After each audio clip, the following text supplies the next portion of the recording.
कहानियों की दुनिया में आपका स्वागत है। हम स्टोरी पर हम लाते हैं हिंदी की बेहतरीन ऑडियो बुक्स और उपन्यास जो आपको हर लफ्ज़ के साथ एक नई यात्रा पर ले जाते हैं। रहस्य, रोमांच, प्यार और अनसुनी कहानियाँ, सब कुछ बस एक क्लिक दूर। तो चलिए डूबते हैं कहानियों की इस जादुई दुनिया में। ये है हम स्टोरी। दिलीप ने अर्नव के सामने गूगली बोल डाल दी थी, जिस वजह से अर्नव को समझ नहीं आ रहा था कि अब वह दिलीप को क्या जवाब दें, क्योंकि उसके पास विद्यापीठ का कोई टोकन नहीं था। और अगर वह इस बात को दिलीप को बताता है तो दिलीप उसे अंदर नहीं जाने देगा, और वह विद्यापीठ के किसी शिष्य को घायल करके अंदर जाना नहीं चाहता था। इसीलिए अर्नव इस समय वहां पर खड़ा यही सोच रहा था कि वह दिलीप को क्या जवाब दें। लेकिन कुछ देर सोचने के बाद अर्नव दिलीप को बड़ी ही शालीनता के साथ जवाब देते हुए कहता है, सीनियर, मैं यहाँ नया नया आया हूँ और मुझे मालूम नहीं था कि बाहर जाने के लिए टोकन लेकर जाना पड़ता है, इसीलिए आप मुझे क्षमा करें। लेकिन आप विद्यापीठ के अंदर किसी भी शिक्षक या फिर आचार्य से मेरे बारे में पूछ सकते हैं, जो शायद ये पुष्टि करने के लिए पर्याप्त है कि मैं इसी विद्यापीठ का शिष्य हूँ। अर्नव ने ऐसा इसलिए कहा था क्योंकि विद्यापीठ में मौजूद सभी शिक्षक और आचार्य अर्नव की असली पहचान जानते थे, और जब भी उनको पता चला कि अर्नव को शिक्षा खुद उनके विद्यापीठ के प्रमुख गुरु चंद्रेश शिक्षा दे रहे हैं, जिस वजह से जिन शिक्षक और आचार्यों को अर्नव के बारे में नहीं पता था, उन्हें भी पता चल गया था कि अर्नव उनके विद्यापीठ के प्रमुख गुरु चंद्रेश का नाती है। और इसी कारण से अर्नव ने दिलीप को ये कहा था। इधर दिलीप जैसे ही अर्नव के मुंह से सभी शिक्षकों और आचार्यों की बात सुनता है तो वह काफ़ी ज़्यादा हैरान हो गया था। दिलीप ऐसे ही अर्नव को अंदर नहीं जाने देना चाहता था और वह अर्नव की पहचान की पुष्टि भी करना चाहता था, लेकिन वह इतना ताकतवर नहीं था कि उनके विद्यापीठ के शिक्षकों या फिर किसी आचार्यों से सीधा अर्नव के बारे में पूछ सके। इसीलिए दिलीप भी थोड़ा टेंशन में आ चुका था। इधर जब दिलीप टेंशन में था तो तभी अर्नव विद्यापीठ के अंदर से एक संत की वेशभूषा में व्यक्ति को बाहर निकलते हुए देखता है। उस इंसान को देखकर अर्नव के चेहरे पर मुस्कान आ गई थी। वह तुरंत उस इंसान की तरफ देखते हुए थोड़ी तेज आवाज में कहता है, आचार्य प्रकाश, क्या आप एक पल के लिए यहाँ पर आ सकते हैं? आचार्य प्रकाश इस समय थोड़े चिंतित थे और वह अपने चेहरे पर चिंतित स्वभाव के साथ विद्यापीठ से बाहर निकल रहे थे। लेकिन वह जैसे ही किसी के मुंह से अपना नाम सुनते हैं तो वह तुरंत उसे दिशा में देखते हैं जहां से उनको वह आवाज़ सुनाई दी थी। हालांकि अचानक किसी के बोले जाने की वजह से आचार्य प्रकाश की आंखों में हल्का गुस्सा नजर आ रहा था, लेकिन वह जैसे ही ये देखता है कि उसको बुलाने वाला कौन है तो तुरंत उसकी आंखों से वह गुस्सा गायब हो जाता है और वह नम्रता के साथ अर्नव के सामने जाता है और अपनी गर्दन को हल्का सा झुकाते हुए अर्नव से कहता है, छोटे प्रमुख को मेरा नमस्कार। वैसे क्या आप मुझे बता सकते हैं कि आपने मुझे किस लिए याद किया? वहां पर मौजूद सभी शिष्य आचार्य प्रकाश को एक 21 साल के लड़के के सामने गर्दन झुकाते देखकर हैरान थे। लेकिन जब उन सभी शिष्यों ने आचार्य प्रकाश के मुंह से अर्नव के लिए छोटे प्रमुख सुना तो वह हैरान हो गए थे, क्योंकि अभी थोड़े दिन पहले ही उनको पता चला था कि उनके विद्यापीठ में से कोई उनके गुरु चंद्रेश की गद्दी संभालने के लायक हो चुका है, और वह व्यक्ति गुरु चंद्रेश के परिवार का ही कोई व्यक्ति है। हालांकि वह व्यक्ति गुरु चंद्रेश का शिष्य नहीं है। इधर जैसे ही दिलीप को पता चलता है कि सामने मौजूद लड़का कौन है तो उसे अब अर्नव से थोड़ा डर लग रहा था, क्योंकि उसे अच्छे से पता था कि जिस तरह की अर्नव की पहचान है उस तरह से अर्नव अगर उसे जान से बीमार दे तो किसी को कोई फर्क नहीं पड़ेगा। और दिलीप को वैसे भी अच्छे से पता था कि विद्यापीठ के प्रतिभाशाली योद्धा कितने ज़्यादा घमंडी है, और जिनका विद्यापीठ में थोड़ा बहुत भी रुतबा है वह कैसे छोटी छोटी बातों पर लोगों पर जुल्म करते हैं। इधर अर्नव के नाना जी चंद्रेश ने भी अर्नव को पहले ही बता दिया था कि वह उसे विद्यापीठ का नया प्रमुख बनाना चाहते हैं। हालांकि अर्नव ने उस समय उनको मना किया था, लेकिन गुरु चंद्रशे एक बार जो फैसला कर लेते हैं वह उससे दोबारा नहीं पलटते थे। इसी कारण ना चाहते हुए भी अर्नव विद्यापीठ का छोटा प्रमुख बन चुका था, और छोटा प्रमुख बनने के बाद उसका विद्यापीठ में स्थान और रुतबा सभी शिक्षकों और आचार्यों से तो ज़्यादा हो चुका था। और इसी कारण से आचार्य प्रकाश ने इस समय अर्नव के सामने गर्दन झुकाई थी। वही जब अर्नव जैसे ही आचार्य प्रकाश की बात सुनता है तो वह उनकी तरफ देखते हुए हल्का मुस्कुराता है और फिर उनसे कहता है, आचार्य प्रकाश, मुझे क्षमा करें अगर मैंने आपको परेशान किया हो तो, लेकिन क्या आप इस समय मेरी थोड़ी सहायता कर सकते हैं? इधर आचार्य प्रकाश जैसी ही अर्नव की इतनी शांत आवाज़ सुनते हैं तो उनके मन में अर्नव के प्रति सम्मान जाग उठा था, क्योंकि आचार्य प्रकाश पहले सिर्फ अर्नव की पहचान की वजह से उसके सामने गर्दन झुका रहे थे, लेकिन जब वह अर्नव के इस तरह के स्वभाव को देखते हैं तो उनके मन में अर्नव के प्रति अब सच में सम्मान जाग उठा था। लेकिन जब आचार्य प्रकाश ये सुनते हैं कि अर्नव को उनसे कुछ सहायता चाहिए तो वह तुरंत अर्नव से कहते हैं, बोलिए छोटे प्रमुख, आप क्या चाहते हैं? आपको इस तरह से मुझे आज्ञा लेने की कोई आवश्यकता नहीं है। इस समय अर्नव के चेहरे पर हल्की मुस्कान थी और वह इसी मुस्कान के साथ आचार्य प्रकाश से कहता है, आचार्य प्रकाश, मैं सिर्फ इतना चाहता हूँ कि आप मेरे सामने मौजूद सीनियर दिलीप को सिर्फ ये बता दीजिए कि मैं इसी विद्यापीठ का शिष्य हूँ। वह क्या है ना, मेरे पास विद्यापीठ का टोकन नहीं था, इसी वजह से सीनियर दिलीप ने मुझे रोक लिया था। इधर जैसे ही आचार्य प्रकाश अर्नव की बात सुनते हैं तो मैं काफ़ी ज़्यादा हैरान हो जाते हैं, लेकिन अगले ही पल उनके चेहरे पर गुस्सा नजर आ रहा था और वह अपनी खतरनाक निगाहों से दिलीप को घूर रहे थे। इधर दिलीप जब आचार्य प्रकाश की खतरनाक निगाहों को अपने ऊपर महसूस करता है तो उसकी जान उसके गले में अटक गई थी। इस समय दिलीप को सांस लेने में थोड़ी दिक्कत हो रही थी, क्योंकि आचार्य प्रकाश अपनी शक्तियों से दिलीप के ऊपर दबाव डाल रहे थे। आचार्य प्रकाश कोई छोटे मोटे योद्धा नहीं थे, वह अंतिम चरण के मोनाक लेवल के योद्धा थे और दिलीप इस समय सिर्फ ग्रैंड मास्टर लेवल का योद्धा था। इस समय दिलीप के ऊपर काफ़ी ज़्यादा दबाव पड़ रहा था। इधर जब अर्नव ये देखता है कि उसकी बात सुनकर आचार्य प्रकाश दिलीप के ऊपर अपनी शक्तियों से दबाव बना रहे हैं तो वह आचार्य प्रकाश से कहता है, आचार्य प्रकाश, आप ये क्या कर रहे हैं? मैंने आपको दिलीप के ऊपर दबाव डालने को नहीं कहा, बल्कि उसकी यह प्रमाण देने को कहा है कि मैं इसी विद्यापीठ का शिष्य हूँ या नहीं। इसलिए आप कृपया करके दिलीप के ऊपर से अपना दबाव हटा सकते हैं। और वैसे भी दिलीप की इस समय कोई गलती नहीं है, वह मुझे नहीं जानता था, उसने मुझे कोई बहरूपिया समझ लिया था जो विद्यापीठ के अंदर घुसने की कोशिश कर रहा था, इसीलिए उसने मुझे रोका था। हमें इस तरह के योद्धाओं की कदर करनी चाहिए, न कि सिर्फ अपने घमंडों के चक्कर में इन्हें जान से मार देना चाहिए। अगर हम ऐसे ही करते रहे तो हमारे विद्यापीठ में प्रतिभाशाली और वफादार शिक्षा नहीं रहेंगे, क्योंकि अगर ऐसा ही होता रहा तो सभी को अपनी जान की चिंता रहेगी। अर्नव की बात सुनने के बाद आचार्य प्रकाश काफ़ी ज़्यादा हैरान हो जाते हैं, लेकिन फिर अगले ही पल उनके चेहरे पर हल्की मुस्कान आ जाती है और वह तुरंत दिलीप के ऊपर से अपने शक्तियों का दबाव हटा देते हैं, जिस वजह से दिलीप एक राहत की सांस लेता है। पहले तो दिलीप को ऐसा लगा जैसे वह आज जान से मर जाएगा, लेकिन जैसे ही वह अर्नव की बात सुनता है तो वह भी हैरान हो गया था। इधर आचार्य प्रकाश से अर्नव की बात सुनकर मन ही मन कहते हैं, सच में गुरु चंद्रेश का ये नाती उन्हीं की तरह शांत और सहज स्वभाव का है। अगर सच में इस लड़के के हाथ में हमारे विद्यापीठ की कमान जाती है तो हमारा विद्यापीठ आगे भविष्य में और अधिक ऊंचाइयों को छू सकता है। लेकिन मुझे समझ में नहीं आ रहा कि इसके इतनी ज़्यादा प्रतिभाशाली और ताकतवर होने के बावजूद भी गुरु चंद्रेश ने इसको अपने शिष्य के रूप में स्वीकार क्यों नहीं किया। हालांकि माना कि गुरु चंद्रेश उनके नाना है, लेकिन एक नाना गुरु भी तो हो सकता है। आचार्य प्रकाश अपने मन में अर्नव की कैलकुलेशन कर रहे थे, लेकिन शायद उन्हें पता नहीं था कि वह जिसे शांत और सहज स्वभाव का व्यक्ति बता रहे हैं वह इस तरह का व्यक्ति नहीं है, बल्कि बहुत ही खतरनाक स्वभाव का व्यक्ति है। हालांकि अर्नव का व्यक्तित्व अभी भी उसी तरह का था, लेकिन उसके गुरुदेव माधव ने उसे बहुत कुछ सिखाया था। उन्होंने सबसे पहले अर्नव को उसके मन में चल रही भावनाओं को अपने नियंत्रित में करना सिखाया था, ताकि सामने वाले को उसके मन में क्या चल रहा है उसका आभास तक ना हो। उसके गुरुदेव माधव ने उसे ये भी सिखाया था कि किस तरह की सिचुएशन को किस तरह से टैकल करना चाहिए। जहां पर अर्नव का स्वभाव बहुत ही गुस्सैल था, वही मेडिटेशन की मदद से अब वह काफ़ी शांत स्वभाव का व्यक्ति हो चुका था, जिस वजह से उसे अब जल्दी गुस्सा नहीं आता था। लेकिन सबसे ज़्यादा जरूरी उसके गुरुदेव ने जो उसे सिखाया था वह ये था कि अपने चारों तरफ हमेशा एक रहस्य बनाए रखना, ताकि अगर किसी दूसरे व्यक्ति को तुम्हारे बारे में कुछ पता चले तो वह कंफ्यूज हो जाए, क्या इसके बारे में जो मैंने यह बात सुनी है वह सत्य है या नहीं। और यह सिखाया था कि मुश्किल से मुश्किल सिचुएशन में कैसे धैर्यता से काम ले। इसी कारण से आचार्य प्रकाश अर्नव के स्वभाव के बारे में कुछ नहीं जान पाए थे, जिस वजह से अब दिलीप की नज़रों में भी अर्नव के प्रति एक सम्मान की भावना आ गई थी। वह तुरंत अर्नव के सामने गर्दन झुकाता है और अपने साथियों को लेकर वहां से चला जाता है। उनके वहां से जाने के बाद आचार्य प्रकाश भी वहां से जाने के लिए तैयार हो चुके थे, लेकिन आचार्य प्रकाश जब विद्यापीठ से बाहर आ रहे थे तो अर्नव ने पहले ही उनके चेहरे पर चिंता देख ली थी, इसीलिए वह तुरंत उनको रोकते हुए उनसे पूछता है, आचार्य प्रकाश, क्या आप मुझे बता सकते हैं आप इस समय इतने ज़्यादा चिंतित क्यों हैं? आचार्य प्रकाश जैसे ही अचानक से अर्नव की इस बात को सुनते हैं तो उनके चेहरे का रंग पीला पड़ जाता है और वह इधर उधर ऐसे देखने लग जाते हैं जैसे किसी ने उनकी चोरी पकड़ ली हो। लेकिन वह तुरंत अपनी भावनाओं पर काबू पाते हुए अपने चेहरे पर हल्की मुस्कान के साथ अर्नव से कहते हैं, कैसी चिंता, आप ये कैसी बात कर रहे हैं? मुझे किसी बात की कोई चिंता नहीं है। वह तुम्हें ऐसे ही विद्यापीठ से बाहर थोड़ा टहलने के लिए निकला था, इसी कारण आपने मुझे देखकर कुछ गलत अंदाजा लगा लिया। मुझे किसी तरह की कोई भी चिंता नहीं है। इधर आचार्य प्रकाश को इस तरह से नॉन स्टॉप बोलता देखकर अर्नव समझ गया था कि आचार्य प्रकाश उससे जरूर कुछ ना कुछ छुपा रहे हैं और इसी चीज़ की वजह से उन्हें चिंता खाए जा रही है। इसी कारण अर्नव अब अपनी आवाज़ में थोड़ी गंभीरता लाते हुए आचार्य प्रकाश से कहता है, आचार्य प्रकाश, क्या आपको सच में मैं कोई छोटा बच्चा लगता हूँ? जो आप अपनी बातों में मुझे बहला फुसला सकते हो।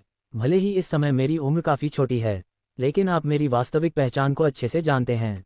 और अभी थोड़ी देर पहले ही आपने मुझे छोटा प्रमुख कहा, तो आप मुझसे बातें छुपाएंगे? आप मुझसे खुलकर अपनी परेशानी बता सकते हैं। अर्नव की बात सुनने के बाद आचार्य प्रकाश इस समय सिर्फ अर्नव के चेहरे को देख रहे थे, और वह मन ही मन अर्नव की बात सुनकर अपने आप से कह रहे थे, छोटा बच्चा, इसे देखकर कौन छोटा बच्चा नहीं समझेगा। वैसे भी छोटा बच्चा ये थोड़ी ना है। छोटा बच्चा तो मैं हूँ, जो मेरी बुद्धि खराब हुई थी, जो इस तरह से बक बक कर रहा था। अगर मैं ऐसे ही हरकतें करता रहा तो सच में मुझे कोई छोटा बच्चा भी झूठ बोलते हुए पकड़ सकता है। खैर, अब मेरे पास ऐसा कोई रास्ता नहीं बचा जो इस राक्षसी प्रतिभा वाले लड़के से झूठ बोलूं। इतना सोचने के बाद आचार्य प्रकाश एक गहरी सांस छोड़ते हुए गंभीरता से अर्नव को कहते हैं, छोटे प्रमुख, बात यह है कि कुछ समय पहले पास वाले जंगल में एक अजीब सी चीज दिखाई दी है। हमारी विद्यापीठ के बहुत से शिष्य जब इसकी जानकारी लेने के लिए वहां पर गए तो कोई भी वहां से जिंदा नहीं लौट पा रहा था। लेकिन अभी कुछ दिनों पहले एक योद्धाओं की टुकड़ी उस चीज की जांच करने वहां गई थी, जिसमें से सिर्फ एक योद्धा ही बचकर वहां से आ पाया। और जब वह वहां से आया तो उसने बताया था कि वह वहां पर जिस चीज की जांच करने गए तो उन्हें वहां पर एक धातु का दरवाजा मिला था। लेकिन वह उस धातु के दरवाजे के पास जा पाते उससे पहले ही उनका रास्ता एक बड़े से लाल और काले रंग के सांप ने रोक लिया था, और उस सांप ने सभी योद्धाओं पर हमला करके उन्हें जान से मार डाला था। लेकिन वह योद्धा किसी तरह से बचकर वहां से भाग पाया, और उसने हमें ये सारी जानकारी दी। और इसी वजह से गुरु चंद्रेश ने मुझे वहां पर भेजा है, ताकि मैं उस धातु के दरवाजे की अच्छे से जांच कर सकूं। आखिर किस तरह का है वह धातु का दरवाजा? उसके अंदर ऐसा क्या है जिसकी सुरक्षा एक इतना खतरनाक सांप कर रहा है? क्या वह सांप सच में इतना ताकतवर है जो सभी को जान से मार पा रहा है? इन सवालों के जवाब जानने के लिए बने रहे हमारे साथ और पढ़ते रहिए mafia king Mukut Arnav, chapter 92 metal दूर। आचार्य प्रकाश की बात सुनने के बाद अर्नव की भी उत्सुकता उसे धातु के दरवाजे में उत्पन्न हो जाती है। अर्नव को पता था कि आचार्य प्रकाश सभी आचार्यों में सबसे कमजोर आचार्य है, और इसी वजह से आचार्य प्रकाश को अपने जीवन की चिंता हो रही है। लेकिन कहीं ना कहीं आचार्य प्रकाश की बात सुनकर अर्नव समझ गया था कि वह धातु का दरवाजा क्या चीज हो सकता है। इसीलिए वह आचार्य प्रकाश की तरफ देखते हुए गंभीरता से कहता है, आचार्य प्रकाश, आपको इस समय इतना परेशान होने की जरूरत नहीं है, क्योंकि मैं खुद जाकर देखना चाहता हूं आखिर यह धातु का दरवाजा है क्या। आप जाकर नाना जी को बता देना कि मैं खुद जाकर उस दरवाजे की जांच कर रहा हूं। आप बस मुझे वहां पर जाने का रास्ता बताइए। अर्नव की बात सुनकर आचार्य प्रकाश काफी ज्यादा हैरान हो जाते हैं, लेकिन फिर अगले ही पल वह अर्नव को मना करते हुए कहते हैं, नहीं छोटे प्रमुख, आप वहां नहीं जा सकते, वहां पर जान जाने का भी खतरा है। आप मेरी वजह से अपने आप को इस संकट में मत डालिए, और यह कार्य मुझे ही दिया गया है, तो इस कार्य को मुझे ही खत्म करना होगा। आचार्य प्रकाश की इस बात को सुनने के बाद अर्नव अपनी आवाज में कठोरता लाते हुए आचार्य प्रकाश से कहता है, आचार्य प्रकाश, मैंने अपना मन बना लिया है कि मैं वहां पर जाऊंगा तो बस जाऊंगा। अगर अब यहाँ पर नाना जी भी आ जाए तो मैं उनकी बात नहीं मानूंगा। आप जाकर बस नाना जी को बता दीजिए कि मैं जा चुका हूँ, और अब आप भी कुछ नहीं बोलेंगे, इसलिए अब आप सिर्फ मुझे वहां पर जाने का रास्ता बताइए। अर्नव की बात सुनने के बाद आचार्य प्रकाश ना चाहते हुए भी अर्नव को वहां का रास्ता बता देते हैं। इधर आचार्य प्रकाश से रास्ता प्राप्त होने के तुरंत बाद अर्नव बिना किसी देरी के उस दिशा में दौड़ने लग जाता है। आचार्य प्रकाश एक लंबी गहरी सांस छोड़ते हुए तुरंत गुरु चंद्रेश के पास अर्नव के बारे में बताने चले जाते हैं। कुछ देर में आचार्य प्रकाश गुरु चंद्रेश के सामने खड़े थे। इस समय आचार्य प्रकाश गुरु चंद्रेश के साथ एक बहुत ही बूढ़े इंसान को देख रहे थे। गुरु चंद्रेश आचार्य प्रकाश को अपने सामने देखकर आचार्य प्रकाश से पूछते हैं, आचार्य प्रकाश, आप यहाँ पर क्या कर रहे हैं? मैंने तो आपको उस दरवाजे का निरीक्षण करने के लिए भेजा था। गुरु चंद्रेश की बात सुनने के बाद आचार्य प्रकाश अपनी सारी हिम्मत जुटाते हुए गुरु चंद्रेश से कहता है, प्रमुख गुरु, आपके कहे अनुसार मैं इस दरवाजे का निरीक्षण करने जा रहा था, लेकिन मुझे विद्यापीठ के बाहर छोटे प्रमुख मिल गए और उन्होंने मुझसे उस दरवाजे के बारे में पूछा तो मैंने उन्हें सब कुछ बता दिया। सारी बात सुनने के बाद वह खुद उस दरवाजे का निरीक्षण करना चाहते थे। हालांकि मैंने उन्हें बहुत मना करने की कोशिश की, लेकिन उन्होंने मुझे उस जगह का रास्ता पूछा और तुरंत वहां के लिए निकल गए। गुरु चंद्रेश जैसे ही आचार्य प्रकाश की बात सुनते हैं तो वह तुरंत गुस्से में अपनी जगह से खड़े होते हुए कहते हैं, क्या तुम्हारा दिमाग खराब हो गया है? तुम्हें उससे कुछ भी बताने की जरूरत क्या थी? तुम्हें उस जगह की मुसीबत के बारे में अच्छे से पता है ना? फिर तुमने उसे वापस जाने क्यों दिया? आचार्य प्रकाश, अगर अर्नव को कुछ हो गया ना तो मैं तुम्हें जिंदा नहीं छोड़ूंगा। आचार्य प्रकाश जैसे ही गुरु चंद्रेश की इतनी गुस्से से भरी आवाज सुनता है तो वह काफी ज्यादा डर जाता है। उसे इस समय ऐसा लग रहा था जैसे गुरु चंद्रेश उसे तुरंत अभी यही इसी वक्त जान से मार डालेंगे। इधर गुरु चंद्रेश को इतना गुस्से होते देखकर उनके बगल में मौजूद बूढ़ा व्यक्ति गुरु चंद्रशे से कहता है, चंद्रेश, तुम इस समय इतना ज्यादा गुस्सा क्यों हो रहे हो? उस बूढ़े व्यक्ति की बात सुनकर गुरु चंद्रेश तुरंत उसकी तरफ पलटते हुए देखते हैं और उसे कहते हैं, क्या तुमने सुना नहीं? अभी इसने क्या कहा? अर्नव इस समय उस दरवाजे का निरीक्षण करने के लिए अकेला वहां पर गया हुआ है। तुम्हें पता है ना वह जगह कितनी ज्यादा खतरनाक है? मैं तुरंत उसके पास जाकर उसे रोकने की कोशिश करता हूँ, और यहाँ पर बैठकर तुम मुझसे ही सवाल पूछ रहे हो, जबकि तुम्हारा पोता इस समय मुसीबत में फंसा हुआ है। इधर आचार्य प्रकाश जैसे ही गुरु चंद्रेश की यह आखिरी बात सुनता है तो वह आंखें फाड़कर सामने मौजूद उस बूढ़े व्यक्ति को देख रहा था। उसे विश्वास नहीं हो रहा था कि उनके जो छोटे प्रमुख बने हैं उसका दादा यह इंसान होगा जो हरदम गुरु चंद्रेश के साथ रहता है। सम्राट जय सिंह के नाम को जितने लोग जानते थे उतने ही कम लोग उनको चेहरे से पहचानते थे। इसीलिए पूरी विद्यापीठ में कुछ खास लोगों को छोड़कर किसी को नहीं पता था कि गुरु चंद्रेश के साथ रहने वाला ये बूढ़ा व्यक्ति सम्राट जय सिंह है। इधर जय सिंह गुरु चंद्रेश को इस तरह से हड़बड़ाते देखकर शांत आवाज में उसे कहते हैं, चंद्रेश, तुम जितने बूढ़े होते जा रहे हो तुम्हारी याददाश्त उतनी ही कमजोर हो रही है। तुम्हें पता है ना उसका गुरु कौन है, और वह हरदम अर्नव के साथ रहता है। क्या तुम्हें सच में लगता है उसके होते हुए इस पूरी पृथ्वी पर अर्नव को कोई हाथ भी लगा सकता है? बूढ़े चंद्रेश, तुम्हें मालूम है ना वह कितना ज्यादा ताकतवर है? अगर हम दोनों भी मिल जाए तो भी शायद हम उसको नहीं हरा पाएंगे। इसीलिए चिंता करने की जरूरत नहीं है, अर्नव सही सलामत वापस लौटेगा। जय सिंह की बात सुनने के तुरंत बाद गुरु चंद्रेश को एहसास होता है कि वह इस समय एक ऐसे इंसान को नजरअंदाज कर रहे थे जिसकी ताकत उनसे भी कई गुना ज्यादा है। वह भूल गए थे कि अर्नव के साथ उसका गुरु भी है। उसके साथ होते हुए जैसा सम्राट जय सिंह कह रहा था, पूरी पृथ्वी पर ऐसा कोई नहीं था जो उसको हाथ लगा सके। इधर वह अब शांत हो गए थे और सम्राट जय सिंह की तरफ देखते हुए धीमी आवाज में कहते हैं, तुम सही कह रहे हो बूढ़े जय सिंह, मैं भूल ही गया था कि उसके साथ उसका गुरु भी है। खैर चलो अब उसके वापस लौटने का इंतजार करते हैं। इधर आचार्य प्रकाश गुरु चंद्रेश और सम्राट जय सिंह के आपस की बातें सुन रहा था, जिसे सुनने के बाद उसे भी काफी बड़ा झटका लगा था। इस समय आचार्य प्रकाश का पूरा शरीर पसीने में भीगा हुआ था।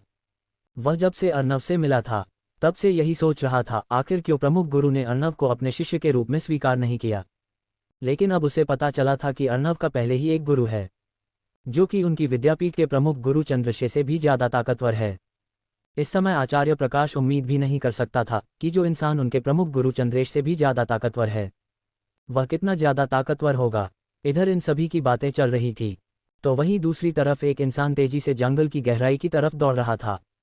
उस इंसान की रफ्तार इतनी तेज थी कि उस इंसान के शरीर को नहीं देखा जा रहा था, बल्कि उसके पीछे छोड़ी गई मौजूद काली परछाई दिखाई दे रही थी। लेकिन वह परछाई भी साफ तरीके से नहीं देखी जा रही थी। कुछ देर में वह काली परछाई जंगल की गहराई में प्रवेश कर चुकी थी। उस काली परछाई के रुकने के बाद हमें पता चलता है कि यह काली परछाई हमारी कहानी के हीरो अर्नव की है। अर्नव से 50 मीटर की दूरी पर इस समय एक पत्थर का छोटा टीला यानी क्लिफ नजर आ रहा थी। उस टीले के ऊपर एक फीट लंबी जंगली घास लगी हुई थी और उन्हें जंगली घासों के साथ एक धातु का दरवाजा भी नजर आ रहा था। वह धातु का दरवाजा देखने में 8 फीट लंबा और 1 मीटर चौड़ा था। अर्नव उस धातु के दरवाजे को देखकर उसके करीब जाने लगता है, लेकिन वह जैसे ही उसे धातु के दरवाजे के 30 मीटर दूर आता है तो तभी उसे एक तेज सांप की फुफकार सुनाई देती है।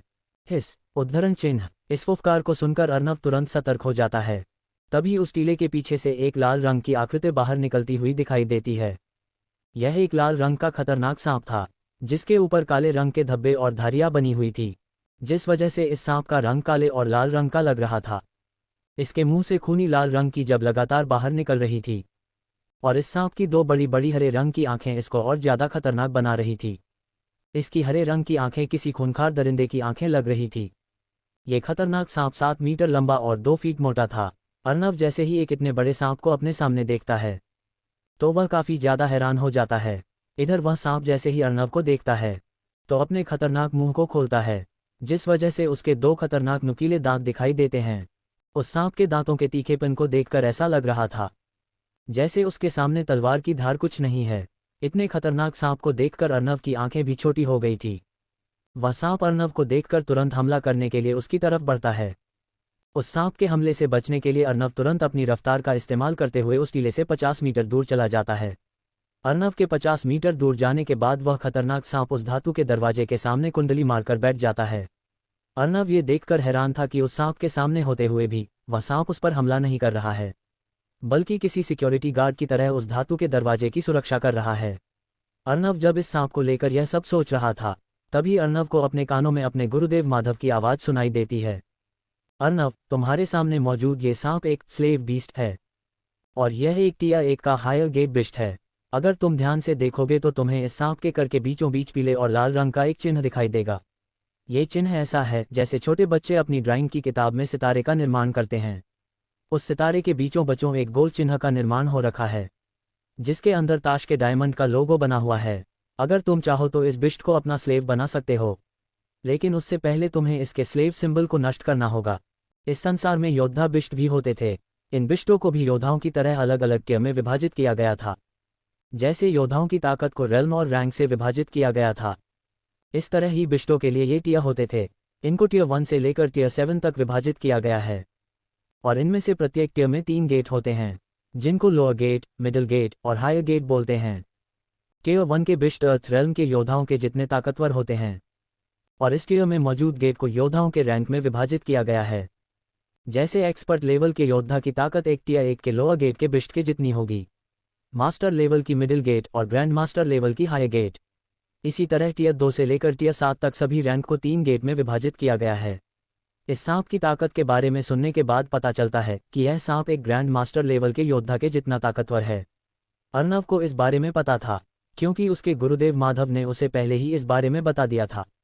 अपने गुरुदेव माधव की बात सुनने के बाद अर्नव एक लंबी गहरी सांस लेता है और उस सांप के माथे के बीचों बीच ध्यान से देखने लगता है। कुछ देर तक कोशिश करने के बाद अर्नव भी उस चिन्ह को देख लेता है। इसके बाद अर्नव तुरंत अपनी पूरी रफ्तार का इस्तेमाल करते हुए उस सांप की तरफ दौड़ता है। इस समय अर्नव जहां से भी गुजर रहा था, वह वहां पर अपनी एक काली परछाई छोड़ रहा था, जो 2-3 सेकंड के बाद वहां से गायब हो रही थी। वह सांप जब अर्नव को अपनी तरफ बढ़ते देखता है, तो उसकी हरे रंग की आंखों में हत्या का इरादा साफ महसूस हो रहा था। उस सांप को देखकर ऐसा लग रहा था जैसे वह अर्नव के शरीर को फाड़ना चाहता है, लेकिन शायद इस बार उस सांप का सामना गलत इंसान से हो गया था, क्योंकि अर्नव जैसे ही उस सांप की आंखों में अपने लिए हत्या के इरादे को देखता है, तो उसकी आंखें भी पहले से ज़्यादा कठोर हो जाती है। लेकिन अर्नव अभी भी उस सांप को जान से मारने का इरादा नहीं रखता है। अर्नव ने फैसला कर लिया था वह उस सांप को अपना स्लेव बीस्ट बनाएगा। इसी कारण अर्नव अपनी पूरी स्ट्रेंथ को अपने हाथ में इकट्ठा करने लग जाता है। हालांकि इस समय अर्नव अपनी शक्तियों का इस्तेमाल नहीं कर सकता था, क्योंकि अगर वह ऐसा करता है तो ये सांप जान से मर जाएगा, जिस वजह से अर्नव इस सांप से सिर्फ अपनी शारीरिक शक्ति के साथ लड़ सकता था। कुछ पलों में ही अर्नव उस सांप के काफ़ी करीब पहुंच गया था, जिस वजह से वह सांप अपना मुंह खोलकर अपने मुंह से हरे रंग का जहरीला कोहरा बाहर निकालता है। उस सांप को पूरा विश्वास था कि जैसे ही अर्नव इस जहरीले कोहरे के संपर्क में आएगा, तो वह अगले ही पल जान से मारा जाएगा, क्योंकि अब तक जितने भी योद्धा उस जहरीले कोहरे के संपर्क में आए हैं, उन सभी में अपने प्राण त्याग दिए थे। लेकिन सांप को पता नहीं था कि वह जिस व्यक्ति के ऊपर अपने जहरीले कोहरे को छोड़ रहा है, वह इंसान विष तत्व की शक्तियों को कंट्रोल करता होगा। क्या वह सांप अर्नव का स्लेव बिस्ट बन पाएगा, या फिर सांप के गुरूर के चलते अर्नव सांप को जान से मार देगा? आखिर ऐसा कौन सा राज छिपा है इस धातु के दरवाजे के पीछे, जो इसकी रक्षा एक टियर 2 बीस्ट कर रहा है? इन सभी सवालों के जवाब जानने के लिए बने रहे हमारे साथ और पढ़ते रहिए mafia king Mukut Arnav. Chapter 93 guest 78,307,561। उस सांप को पूरा विश्वास था कि जैसे ही अर्नव इस जहरीले कोहरे के संपर्क में आएगा, तो वह अगले ही पल जान से मारा जाएगा, क्योंकि अब तक जितने भी योद्धा उस जहरीले कोहरे के संपर्क में आए हैं, उन सभी में अपने प्राण त्याग दिए थे। लेकिन सांप को पता नहीं था कि वह जिस व्यक्ति के ऊपर अपने जहरीले कोहरे को छोड़ रहा है, वह इंसान विष तत्व की शक्तियों को कंट्रोल करता होगा। इधर अर्नव जैसे ही उस कोहरे के अंदर जाता है, तो सांप के चेहरे पर एक हल्की गुरूर भरी मुस्कान दिखाई देती है। इसके बाद वह सांप तुरंत अपना मुंह खोलकर अपने जहरीले कोहरे को अपने शरीर में वापस खींच लेता है, और वह सांप जैसे ही ऐसा करता है, तो अगले ही पल उस कोहरे के अंदर से एक काले रंग की परछाई पूरी तेज रफ्तार में उसकी तरफ दौड़ती हुई दिखाई देती है, और पलक झपकते के साथ उस काली परछाई का ताकतवर मुक्का उस सांप के माथे के बीचों बीच लगता है। अर्नव की शारीरिक ताकत भी काफ़ी ज़्यादा थी, जिस वजह से अर्नव के एक ही मुक्के में वह सांप सर से लेकर पूंछ तक हिल गया था। लेकिन जहां पर उस सांप को अर्नव का मुक्का लगा था, वहां पर उस सांप को काफ़ी ज़्यादा दर्द महसूस हो रहा था, जिस वजह से उस सांप के माथे पर हल्का कट आ गया था, जिससे खून निकल रहा था। लेकिन अगले ही पल कुछ ऐसा होता है जिसे देखकर अर्नव काफ़ी ज़्यादा हैरान हो जाता है। क्योंकि उस सांप के अंदर से एक सफ़ेद रंग का कोहरा निकलता है और पलक झपकते के साथ उसके घाव को ठीक कर देता है। उस सांप का खून निकलना भी बंद हो गया था और उसके सर पर लगा कट भी भर गया था। कुछ ही देर में उस सांप की त्वचा बिल्कुल पहले के जैसी हो गई थी। उस सांप की हीलिंग एबिलिटी को देखकर जतिन समझ गया था कि यह लड़ाई उसके लिए थोड़ी मुश्किल भरी होने वाली है। और ऐसा इसलिए था क्योंकि वह इस लड़ाई में अपनी शक्तियों का इस्तेमाल नहीं कर सकता था। अर्नव कुछ देर के लिए कुछ सोचता है और अगले ही पल हवा में एक लंबी छलांग लगाता है और अपनी पूरी फिजिकल स्ट्रेंथ का इस्तेमाल करते हुए सांप की पूंछ के बिल्कुल बगल में एक जोरदार मुक्का जमीन पर दे मारता है। अर्नव के मुक्के से वहां पर एक मिनी धमाका हो गया था। उस मुक्के के इम्पैक्ट की वजह से सांप की पूंछ हल्की हवा में आ गई थी। अर्नव बिना कोई देरी किए तुरंत उस सांप की पूंछ को अपने हाथ में पकड़ लेता है। उस सांप को पूंछ से पकड़ने के बाद अर्नव अपनी पूरी स्ट्रेंथ का इस्तेमाल करते हुए उस सांप को तेजी से गोल गोल घुमाने लग जाता है। हालांकि शुरू में तो अर्नव को ऐसा करने में काफ़ी दिक्कत हो रही थी, लेकिन कुछ देर के बाद जैसे ही उस सांप के शरीर का कांटेक्ट पृथ्वी से छूटता है तो अर्नव काफ़ी तेजी से उसे गोल गोल घुमाने लग जाता है, जिस वजह से अब वह सांप ना चाहते हुए भी हवा में और ऊपर उठता जा रहा था। जैसे ही उस सांप की ऊंचाई अर्नव के कंधे के बराबर आती है तो अर्नव तुरंत उस धातु के दरवाजे के ऊपर ही उस सांप के माथे को दे मारता है, जिस वजह से अगले ही पल उस धातु के दरवाजे पर उस सांप का खून लग गया था। वह सांप जमीन पर गिरने के बाद अपनी हीलिंग एबिलिटी का इस्तेमाल करता। उससे पहले ही जतिन अपने दाएं हाथ की उंगली में अपनी शक्ति इकट्ठा करते हुए उस सांप के माथे के बीचों बीच अपनी उंगली रख देता है और धीरे धीरे उस सांप के घाव के अंदर अपनी उंगली डालने लग जाता है। अर्नव के ऐसा करने से वह सांप बुरी तरह से छटपटा रहा था। उस सांप को देखकर साफ पता चल रहा था कि इस समय उसे बहुत ज़्यादा दर्द हो रहा है, लेकिन अर्नव अपनी शक्तियों की मदद से उस सांप के माथे में लगे उस स्लेव सिंबल को खत्म करने लग जाता है। कुछ ही देर बाद जतिन का पूरा शरीर पसीने में भीग चुका था। इस समय उसके माथे पर हल्की परेशानी भी नजर आ रही थी। उस चिन्ह को नष्ट करने में अर्नव को अपनी बहुत सी शक्तियां इस्तेमाल करने पड़ रही थी।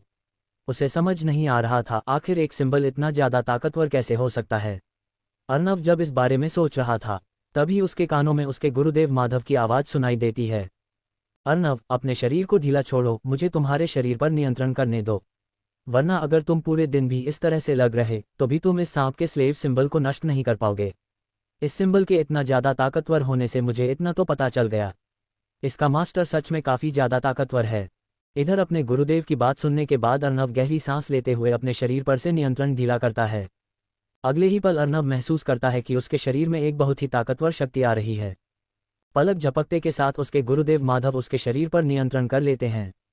अर्नव के शरीर पर नियंत्रण करने के तुरंत बाद ही गुरुदेव माधव अपनी परम अवस्था पर मौजूद डार्क येलो ग्रीन ऑरा की आत्मिक शक्तियों को खोल देते हैं और फिर अपनी उस उंगली से आत्मिक शक्तियों निकालने लग जाते हैं, जो उंगली इस समय सांप के माथे के अंदर घुसी हुई थी।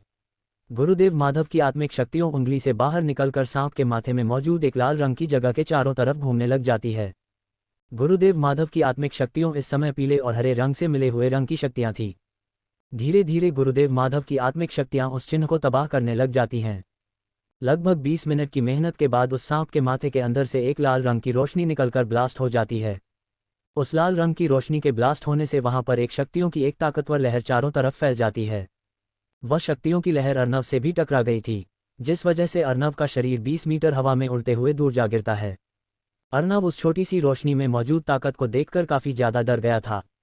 उसे अपनी आंखों पर विश्वास नहीं हो रहा था कि एक छोटी सी रोशनी की ताकत इस तरह शक्ति रखनी होगी।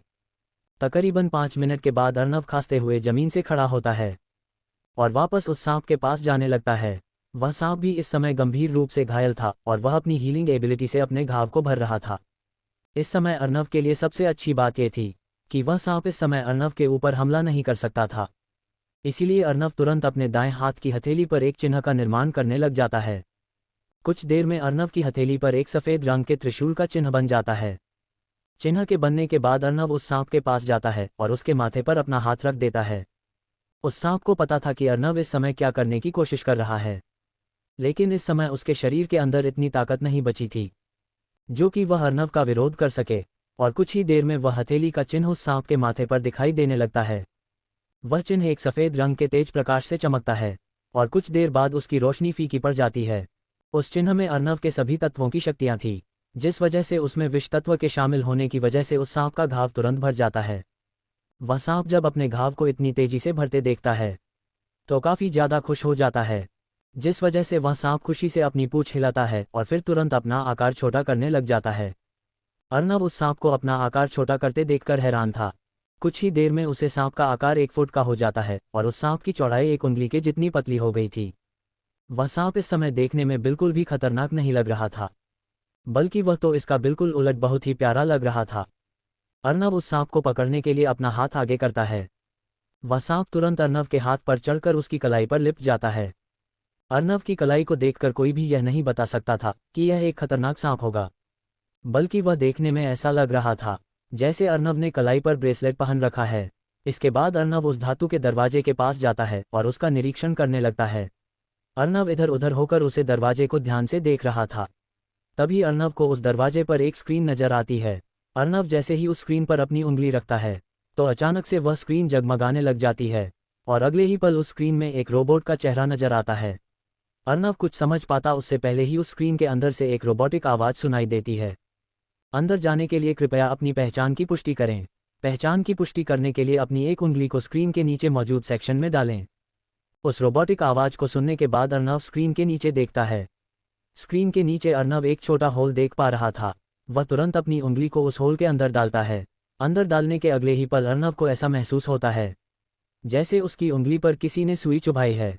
अगले ही पल उस रोबोट का चेहरा दोबारा से एक रोबोटिक साउंड के साथ अर्नब से कहता है, ब्लड सैंपल कलेक्ट, डीएनए की जांच की जा रही है। जांच की प्रक्रिया पूरी हुई। Guest ID 78387561, body type ancient demon God body, cultivation initial stage monarch level, sky realm, element power poison, earth, water, wind and lightning element, age -21, race human, life span 10,000 years, 1 era, bloodline none. इस समय अर्नब इस robot के द्वारा बताई गई बातें और screen पर दिखाई दे रही चीज़ों को देखकर काफ़ी ज़्यादा हैरान था। इस रोबोटिक मशीन ने तो 1 सेकंड के अंदर उसकी सारी चीज़ों को जान लिया था। अर्नब को अब इस धातु के दरवाजे वाले रोबोट से काफ़ी डर लग रहा था। वह अब समझ गया था कि पृथ्वी के बाहर की सभ्यताएं कितनी ज़्यादा खतरनाक है, जो उसकी सिर्फ एक खून की बूंद से उसके बारे में इतना कुछ जान लिया था। लेकिन अर्नब ये देखकर हैरान था कि उसके पास एक तरह का बॉडी टाइप भी है जिसे ये robot ancient demon God body type बता रहा है। अर्नब को इस बारे में कुछ भी नहीं पता था और जब उसने अपने गुरु माधव से इस बारे में पूछा तो उन्हें भी इस बारे में कुछ नहीं पता था। अर्नब जब इस बारे में सोच रहा था तभी उसके कानों में दोबारा से वह रोबोटिक आवाज़ सुनाई देती है, गेस्ट 7,83,87,561 के लिए दरवाज़ा खोला जा रहा है। अर्नब उस रोबोट की आवाज़ सुनने के बाद उसकी तरफ ध्यान से देख रहा था।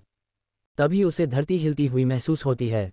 धरती को हिलती महसूस कर अर्नब तुरंत अपने 2 कदम पीछे लेता है। अर्नब के पीछे होने के तुरंत बाद अर्नब को ताला खुलने की एक तेज आवाज़ सुनाई देती है और अगले ही पल वह धातु का दरवाज़ा खुल जाता है। उस धातु के दरवाजे के खुलने के बाद अर्नब बस यही सोच रहा था, क्या वह अंदर जाए या नहीं। काफ़ी देर तक सोने के बाद अर्नब अंदर जाने का फैसला कर लेता है। इसीलिए अर्नब एक लंबी गहरी सांस छोड़ते हुए धातु के दरवाजे के अंदर चला जाता है।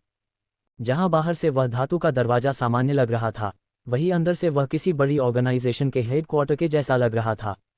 यहाँ पर मौजूद सभी लाइट काफ़ी अच्छे तरीके से वर्क कर रही थी और अंदर लाइटों की वजह से काफ़ी ज़्यादा रोशनी थी। अर्नब चलते चलते एक जगह रुक जाता है क्योंकि यहाँ से आगे जाने का कोई भी रास्ता नहीं था। लेकिन अगले ही पल एक मैकेनिक आवाज़ के साथ अर्नब जहाँ पर खड़ा था वह जगह नीचे जाने लगती है, जिस वजह से अर्नब सतर्क हो गया था। तकरीबन 5 मिनट के बाद अर्नब अपने आप को एक बड़े से हॉल के सामने खड़ा पाता है। वह बड़ा सा हॉल देखने में ऐसा लग रहा था जैसे हॉलीवुड फिल्मों में दिखाई जाने वाली सीक्रेट लैब हो। अर्नब अपने कदम आगे बढ़ते हुए उस जगह को ध्यान से देख रहा था, लेकिन अचानक से चलते चलते अर्नब का पैर एक ट्रैप में फंस जाता है और जैसे ही ऐसा होता है तो एक बड़ी बंदूक की गोली हवा को चीरते हुए बिजली की रफ्तार से अर्नब के पैर के बिल्कुल बगल में लगती है। अर्नब के सेंसेक्स काफ़ी ज़्यादा शार्प थे, जिस वजह से उसने अपने पैर को हटा लिया था। अगर अर्नब अपने पैर को उस जगह से अगर 0.01 सेकंड लेट हो जाता तो पक्का ये गोली अर्नब के पैर को चीर देती। अगले ही पल अर्नब को तेज आवाज़ सुनाई देने लग जाती है और वहाँ पर धुआं भी फैलता हुआ दिखाई देता है। अर्नब समझ गया था कि यह आवाज़ टॉप क्लास के बंदूकों के चलने की है और यह धुआं उनकी बैरल से बाहर निकल रहा है ताकि उन बंदूकों की लोकेशन को ट्रैक ना किया जा सके। अर्नब तुरंत अपनी पूरी ताकत का इस्तेमाल करते हुए यहाँ तक कि अपने विंड एलिमेंट की भी पावर का इस्तेमाल करते हुए उन्हें गोलियों से बचकर निकल रहा था। अर्नब का ध्यान इस समय सिर्फ और सिर्फ गोलियों से बचने पर था, क्योंकि अगर वह 1 मिलीसेकंड भी लेट होता है तो उसकी जान जा सकती है। अर्नब की रफ्तार इतनी तेज थी कि वह अब तक 25 गोलियों को चकमा दे चुका था। लेकिन अगली गोली को चकमा देते हुए अर्नव थोड़ा लेट हो जाता है, जिस वजह से वह गोली अर्नव के कंधे को छूकर निकल जाती है और अगले ही पल अर्नव के कंधे से खून निकलने लग जाता है। क्या अर्नव लगातार गोलियों की इन फायरिंग से अपने आप को बचा पाएगा? आखिर कैसे सिर्फ एक खून की मदद से यह रोबोट अर्नव के बारे में इतना कुछ जान पाया? आखिर ancient demon God body type किस काम की होती है? इन सभी सवालों के उत्तर जानने के लिए बने रहे हमारे साथ और पढ़ते रहिए। Mafia king Mukut Arnav 94 fight with clone. Arnav की रफ्तार इतनी तेज थी कि वह अब तक 25 गोलियों को चकमा दे चुका था, लेकिन अगली गोली को चकमा देते हुए अर्नव थोड़ा लेट हो जाता है, जिस वजह से वह गोली अर्नव के कंधे को छूकर निकल जाती है और अगले ही पल अर्नव के कंधे से खून निकलने लग जाता है। उस बंदूक की गोली की ताकत यहीं से लगाई जा सकती है कि उसके सिर्फ छूने मात्र से ही अर्नव के कंधे में बहुत तेज दर्द हो रहा था। अगर वह गोली सच में अर्नव के कंधे में लग जाती तो उसके कंधे को चीरते हुए निकल जाती। इस समय अर्नव को अपने कंधे में काफ़ी ज़्यादा दर्द हो रहा था, जिस वजह से वह तुरंत अपने दूसरे हाथ से अपने कंधे को पकड़ लेता है और उस खून को रोकने की कोशिश करता है। अर्नव इस समय रुक नहीं सकता था, इसीलिए वह अपनी पूरी ताकत लगाते हुए एक बड़ी सी मशीन के पीछे जाकर छिप जाता है। तकरीबन 5 मिनट की फायरिंग के बाद गोलियां चलनी बंद हो जाती हैं। गोलियां चलनी बंद होने के बाद अर्नव धीरे से अपनी गर्दन मशीन से बाहर निकालते हुए देखता है तो वह जमीन पर सैकड़ों की तादाद में बुलेट गिरी देखकर हैरान था।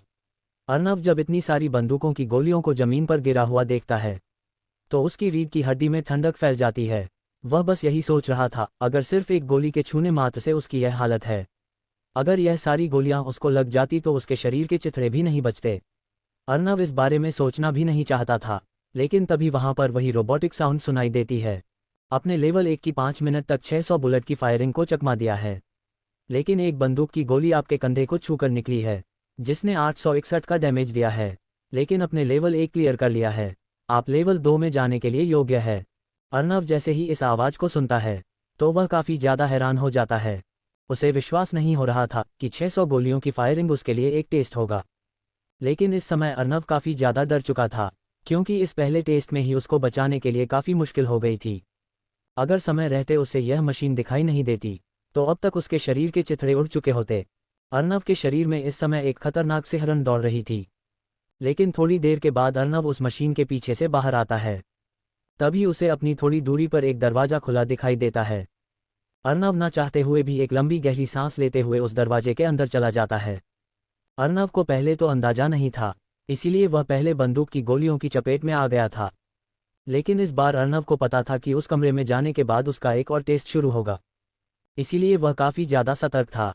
अर्नव जैसे ही दूसरे कमरे में प्रवेश करता है तो उसके शरीर पर एक दबाव पड़ना शुरू हो जाता है। उसके ऊपर सबसे पहले इनिशियल स्टेज के मोनार्क लेवल का प्रेशर पड़ता है, फिर वह प्रेशर धीरे धीरे बढ़ता जा रहा था, जो मिडिल स्टेज, एडवांस स्टेज और फिर फाइनल स्टेज का पड़ने लग जाता है। अर्नव इनिशियल स्टेज के किंग लेवल का प्रेशर भी सहन कर लेता है, लेकिन प्रेशर जैसे ही इनिशियल स्टेज से मिडिल स्टेज पर पहुंचता है तो अर्नव का शरीर इस प्रेशर को सहन नहीं कर पाता, जिस वजह से उसका शरीर धीरे धीरे जमीन की तरफ बेंड होना शुरू हो जाता है। जब अर्नव का शरीर नीचे की तरफ झुक रहा था तभी अचानक से उसे अपने शरीर में एक अजीब सी शक्ति अपने शरीर में प्रवाहित होती हुई महसूस होती है और अगले ही पल उसके शरीर पर पड़ने वाला प्रेशर गायब हो जाता है। ये शक्तियां गुरुदेव माधव की आत्मिक शक्तियां थीं। गुरुदेव माधव की आत्मिक शक्तियों ने अर्नव के ऊपर पड़ने वाले प्रेशर को बिल्कुल खत्म कर दिया था। कुछ देर में अर्नव के ऊपर फाइनल स्टेज के एम्परर लेवल का प्रेशर पड़ने लग जाता है। आत्मिक शक्तियों से रक्षा प्राप्त होने के बावजूद भी वह अपने ऊपर एम्परर लेवल के प्रेशर को महसूस कर पा रहा था। तकरीबन 10 मिनट तक के प्रेशर के बाद अर्नव के ऊपर पड़ने वाला वह दबाव खत्म हो जाता है, और जैसे ही वह प्रेशर खत्म होता है तो दोबारा से वही रोबोटिक आवाज़ अर्नव को सुनाई देती है। आपने सफलतापूर्वक लेवल 2 के टेस्ट लेवल प्रेशर को पार कर लिया है। आपने अपने लेवल से 2 लेवल ऊपर के प्रेशर को सहन किया है, जिस वजह से आपकी एंड्योरेंस काफ़ी बढ़ चुकी है। आपकी एंड्योरेंस को बढ़ाने के लिए आपको एंड्योरेंस पिल दी जाती है। आप लेवल 3 में जाने के लिए योग्य है। इस अनाउंसमेंट को सुनने के बाद अर्नव काफ़ी ज़्यादा हैरान था, लेकिन वह कुछ था कि उसे एक एंड्योरेंस पिल मिल रही है, जिससे उसका एंड्योरेंस यानी कि सहन शक्ति बढ़ जाएगी। वही इस अनाउंसमेंट के खत्म होने के बाद एक दीवार के अंदर से हवा में तैरता हुआ एक बक्सा बाहर आता है। अर्नव इस समय काफ़ी ज़्यादा सतर्क था, लेकिन जब वह देखता है कि वह बक्सा उसी की तरफ आ रहा है तो वह अपना हाथ आगे बढ़ाकर उस बक्से को पकड़ लेता है। इसके बाद अर्नव जैसे ही उस बक्से को खोलता है तो उसके अंदर मौजूद एक नीले रंग की गोली के अंदर से तेज सुगंध बाहर फैल जाती है। जिसे सिर्फ सूंघने मात्र से ही अर्नव की सारी थकान दूर हो जाती है। अर्नव ऐसे ही तीसरे टेस्ट में नहीं जाना चाहता था, इसीलिए वह उस गोली को खा लेता है और फिर उस गोली की शक्ति को अपने शरीर के अंदर अवशोषित करने लग जाता है। लगभग पूरे आधे दिन के बाद अर्नव उस गोली की शक्ति को अवशोषित कर पाया था। उस गोली की शक्ति को अवशोषित करने के बाद जैसे ही अर्नव खड़ा होता है तो वह महसूस कर पा रहा था कि उसकी सहनशक्ति काफ़ी बढ़ गई है। हालांकि इस गोली की मदद से अर्नव की शक्तियों में कोई भी वृद्धि नहीं हुई थी, लेकिन अर्नव महसूस कर पा रहा था कि अब से वह जब भी अपने से ज़्यादा ताकतवर योद्धा से लड़ेगा तो उसे ज़्यादा थकान महसूस नहीं होगी। इसके बाद अर्नव खड़ा होकर सीधा अगले दरवाजे के अंदर चला जाता है। लेकिन इस बार सबसे ज़्यादा हैरानी की बात यह हुई कि जो रोबोटिक आवाज़ उसे अंत में सुनाई देती थी वह उसके प्रवेश करने के तुरंत बाद सुनाई दी थी। वह रोबोटिक आवाज़ अर्नव से कहती है, गेस्ट 7,83,87,561 का अंतिम लेवल में स्वागत है। अंतिम लेवल में आपको अपने ही एक क्लोन को हराना होगा जिसके पास आपके जैसी ही शक्तियां होगी, लेकिन अंतिम लेवल को पार करने के लिए आपको एक समय सीमा दी जाएगी। आपको एक हफ्ते के अंदर अंदर अपने उस क्लोन को हराना होगा। अगर आप एक हफ्ते के अंदर यह नहीं कर पाते हैं तो आप इस स्पेसशिप के गुलाम बन जाएंगे और इसके बाद आप कभी भी स्पेसशिप से बाहर नहीं जा पाएंगे। इस बार इस रोबोटिक आवाज़ के अनाउंसमेंट को सुनने के बाद अर्नव काफ़ी ज़्यादा हैरान हो गया था और इस समय अब उसके मन में थोड़ा डर भी पैदा हो चुका था, लेकिन फिर भी वह हिम्मत करते हुए इस चुनौती को स्वीकार कर लेता है। और अगले ही पल एक दीवार के अंदर से एक बड़ा सा कैप्सूल बाहर निकलता है। उसके अंदर एक लाल रंग के लिक्विड की एक बूंद घूम रही था। यह कोई लिक्विड नहीं बल्कि एक खून की बूंद थी और अगले ही पल उस कैप्सूल के अंदर एक इंसान बनना शुरू हो जाता है और कुछ ही देर में उसके अंदर अर्नव के जैसा दिखने वाला बिल्कुल हूबहू एक क्लोन तैयार हो जाता है। इस समय इस क्लोन को देखकर अर्नव को ऐसा लग रहा था जैसे वह शीशे में अपनी छाया को देख रहा है। अगले ही पल वह क्लोन अपनी आंखें खोलता है। उस क्लोन की आंखें खुलने के तुरंत बाद ही वह कैप्सूल भी साइड में खुल जाता है। फिर वह क्लोन उस कैप्सूल से बाहर निकलता है। अर्नव इस समय बिल्कुल अपने जैसे क्लोन को देखकर हैरान था। इस समय उसे ऐसा लग रहा था जैसे वह अपने ही हमशक्ल जुड़वा भाई को देख रहा है। लेकिन अर्नव एक लंबी गहरी सांस लेते हुए तुरंत अपने क्लोन के ऊपर हमला कर देता है, लेकिन वह क्लोन अर्नव के हमले से तुरंत अपने आप को बचा लेता है। अर्नव उस क्लोन के ऊपर अपने और कुछ वार और अपनी शक्तियों का इस्तेमाल करता है, लेकिन कुछ देर में अर्नव को समझ में आ जाता है कि उसका ये क्लोन उसकी हर तरह की शक्तियां, हर तरह की ताकत और हर तरह के मूव से परिचित था। उसका ये क्लोन हर तरह की वह हमले कर सकता था जिसे अर्नव कर सकता था। ये कहना गलत नहीं होगा कि दोनों की ताकत एकदम बराबर थी। अपने क्लोन के साथ लड़ाई में अर्नव को बहुत सी चोटें भी लगी थी। इसी तरह अपने क्लोन के साथ लड़ते लड़ते अर्नव के 6 दिन बीत गए थे। इस समय अर्नव काफ़ी ज़्यादा परेशान था क्योंकि वह किसी भी तरह से अपने क्लोन को नहीं हरा पा रहा था। इस समय वह काफ़ी ज़्यादा टेंशन में था। उसका दिमाग में बस यही चल रहा था, अगर वह एक दिन के अंदर अपने इस क्लोन को नहीं हरा पाया तो वह इसी स्पेसशिप का गुलाम बनकर रह जाएगा। सिर्फ इसी एक विचार के कारण से ही अर्नव का दिमाग हर चीज़ को काफ़ी तेज़ी से प्रोसेस कर रहा था। तभी अर्नव को अपने दिमाग में अपने गुरुदेव माधव की आवाज़ सुनाई देती है, अर्नव, अगर तुम चाहो तो मैं तुम्हारे इस क्लोन को हराने में तुम्हारी मदद कर सकता हूँ। मुझे पता है ये क्लोन तुम्हारे ही जितना ताकतवर है और इसको हर वह तकनीक पता है जो तुम्हें पता है, लेकिन इसके पास मैं नहीं हूँ। अगर तुम चाहो तो मैं इसे एक पल में ख़त्म कर सकता हूँ। इसे तुम्हारी ताकत और तकनीक के बारे में अच्छे से पता है, लेकिन इसे मेरी ताकत और तकनीक के बारे में बिल्कुल भी नहीं पता होगा। और इसे हारने के लिए मैं तुम्हारे ही शरीर का प्रयोग करूंगा, जिससे किसी को भी पता नहीं चलेगा कि किसने इस क्लोन को हराया। अपने गुरुदेव माधव की बात सुनने के बाद अर्नव का पहला मन तो किया कि वह अपने गुरुदेव माधव से मदद ले ले, लेकिन सिर्फ अगले ही पल वह अपने गुरुदेव माधव को मना करते हुए मन ही मन कहता है, गुरुदेव, मुझे पता है अगर मैंने इस क्लोन को नहीं हराया तो मैं इस स्पेसशिप का गुलाम बनकर रह जाऊंगा, लेकिन अगर मैं आज अपने ही इस क्लोन को खुद नहीं हराऊंगा तो मुझे अपनी ही शक्ति पर संदेह हो जाएगा। लेकिन गुरुदेव, मैं भी यहाँ पर गुलाम बनकर नहीं रह सकता, इसीलिए अगर मैं इसे नहीं हरा पाया तो आखिरी समय पर हम इसी उपाय का इस्तेमाल करेंगे। अर्नव की इस बात को सुनने के बाद दोबारा से अर्नव को अपने कानों में अपने गुरुदेव माधव की आवाज़ सुनाई देती है, ठीक है अर्नव, तुम जैसा कहोगे बिल्कुल वैसा ही होगा, और जब भी तुम्हें लगे कि तुम इसे नहीं हरा पाओगे तो तुम मुझे सिर्फ आवाज़ लगा देना। इस नकली क्लोन के तो मैं एक झटके में ही चिथड़े उड़ा दूंगा।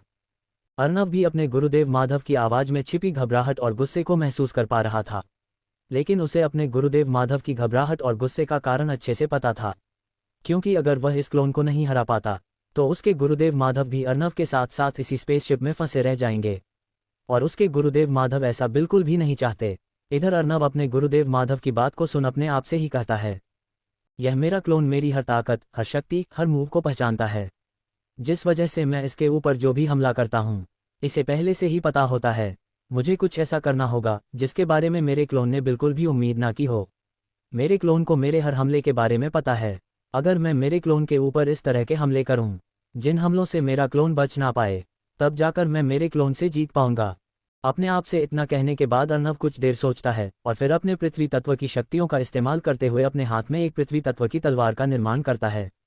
लेकिन अर्नव अपने दूसरे हाथ में एक और तलवार का निर्माण कर लेता है। इस बार अर्नव अपने क्लोन के ऊपर 2 तलवारों से हमला करने वाला था।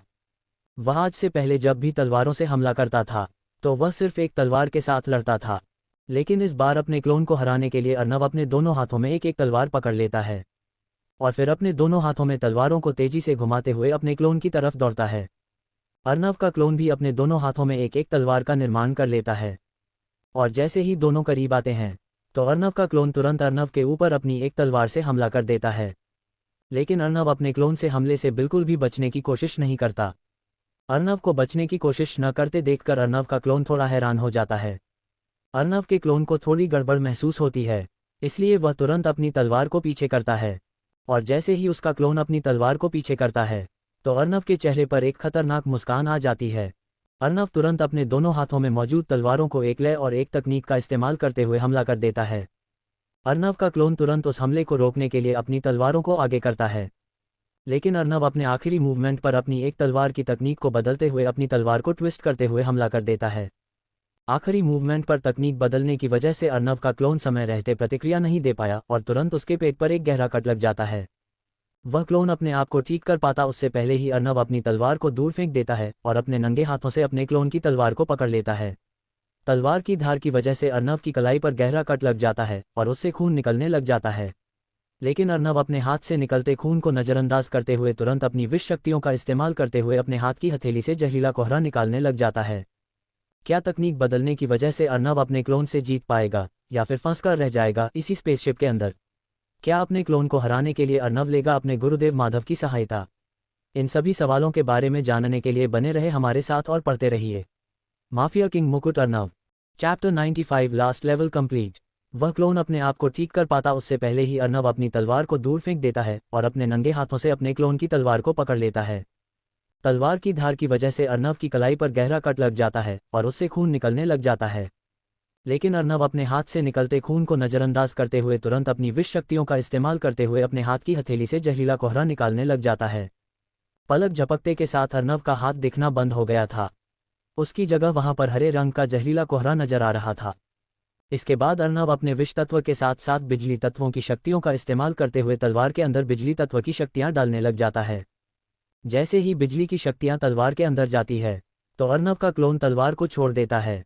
लेकिन अर्नव तो शायद इसी उम्मीद में था कि कब उसका क्लोन तलवार छोड़ें, क्योंकि उसके तलवार छोड़ने की तुरंत बाद अर्नव तलवार पर पकड़ मजबूत करते हुए सीधा उस तलवार की नोक को बड़ी ही बेरहमी के साथ अपने क्लोन की धुरी में घुसा देता है, जिस वजह से अर्नव का क्लोन छटपटा जाता है।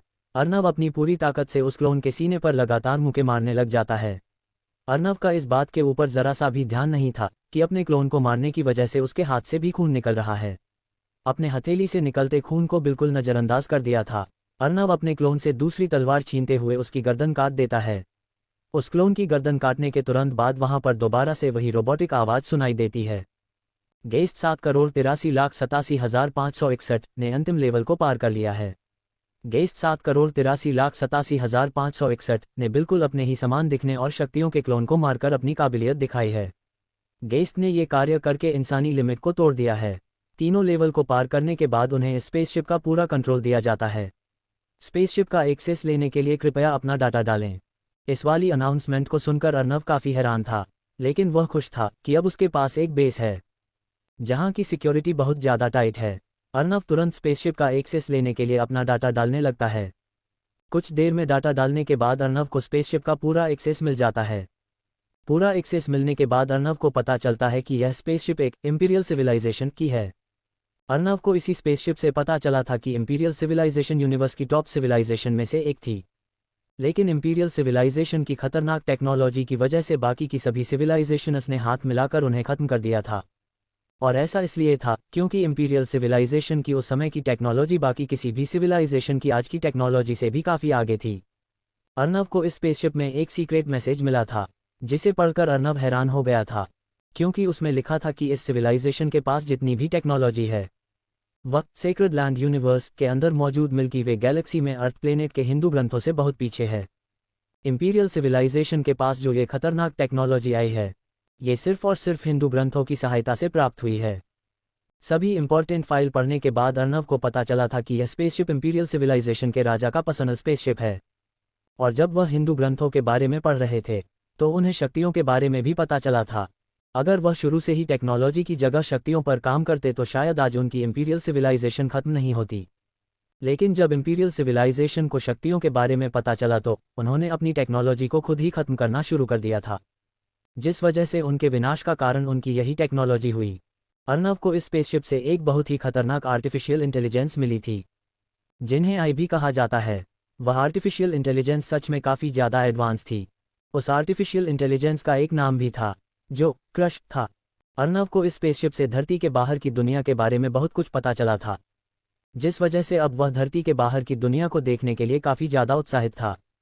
इस स्पेसशिप का एक्सेस मिलने के बाद अर्नव को एक स्पेस रिंग भी मिली थी, जिसके अंदर अर्नव अपने किसी भी सामान को रख सकता था। यह स्पेसशिप 1.85 किलोमीटर लंबी, 200 मीटर ऊंची और 1.1 किलोमीटर का विंगस्पैन था। कहा जाए तो यह स्पेसशिप धरती की स्पेस शटल से 50 गुना अधिक बड़ी थी, जिसने अर्नव को काफ़ी हैरान कर दिया था।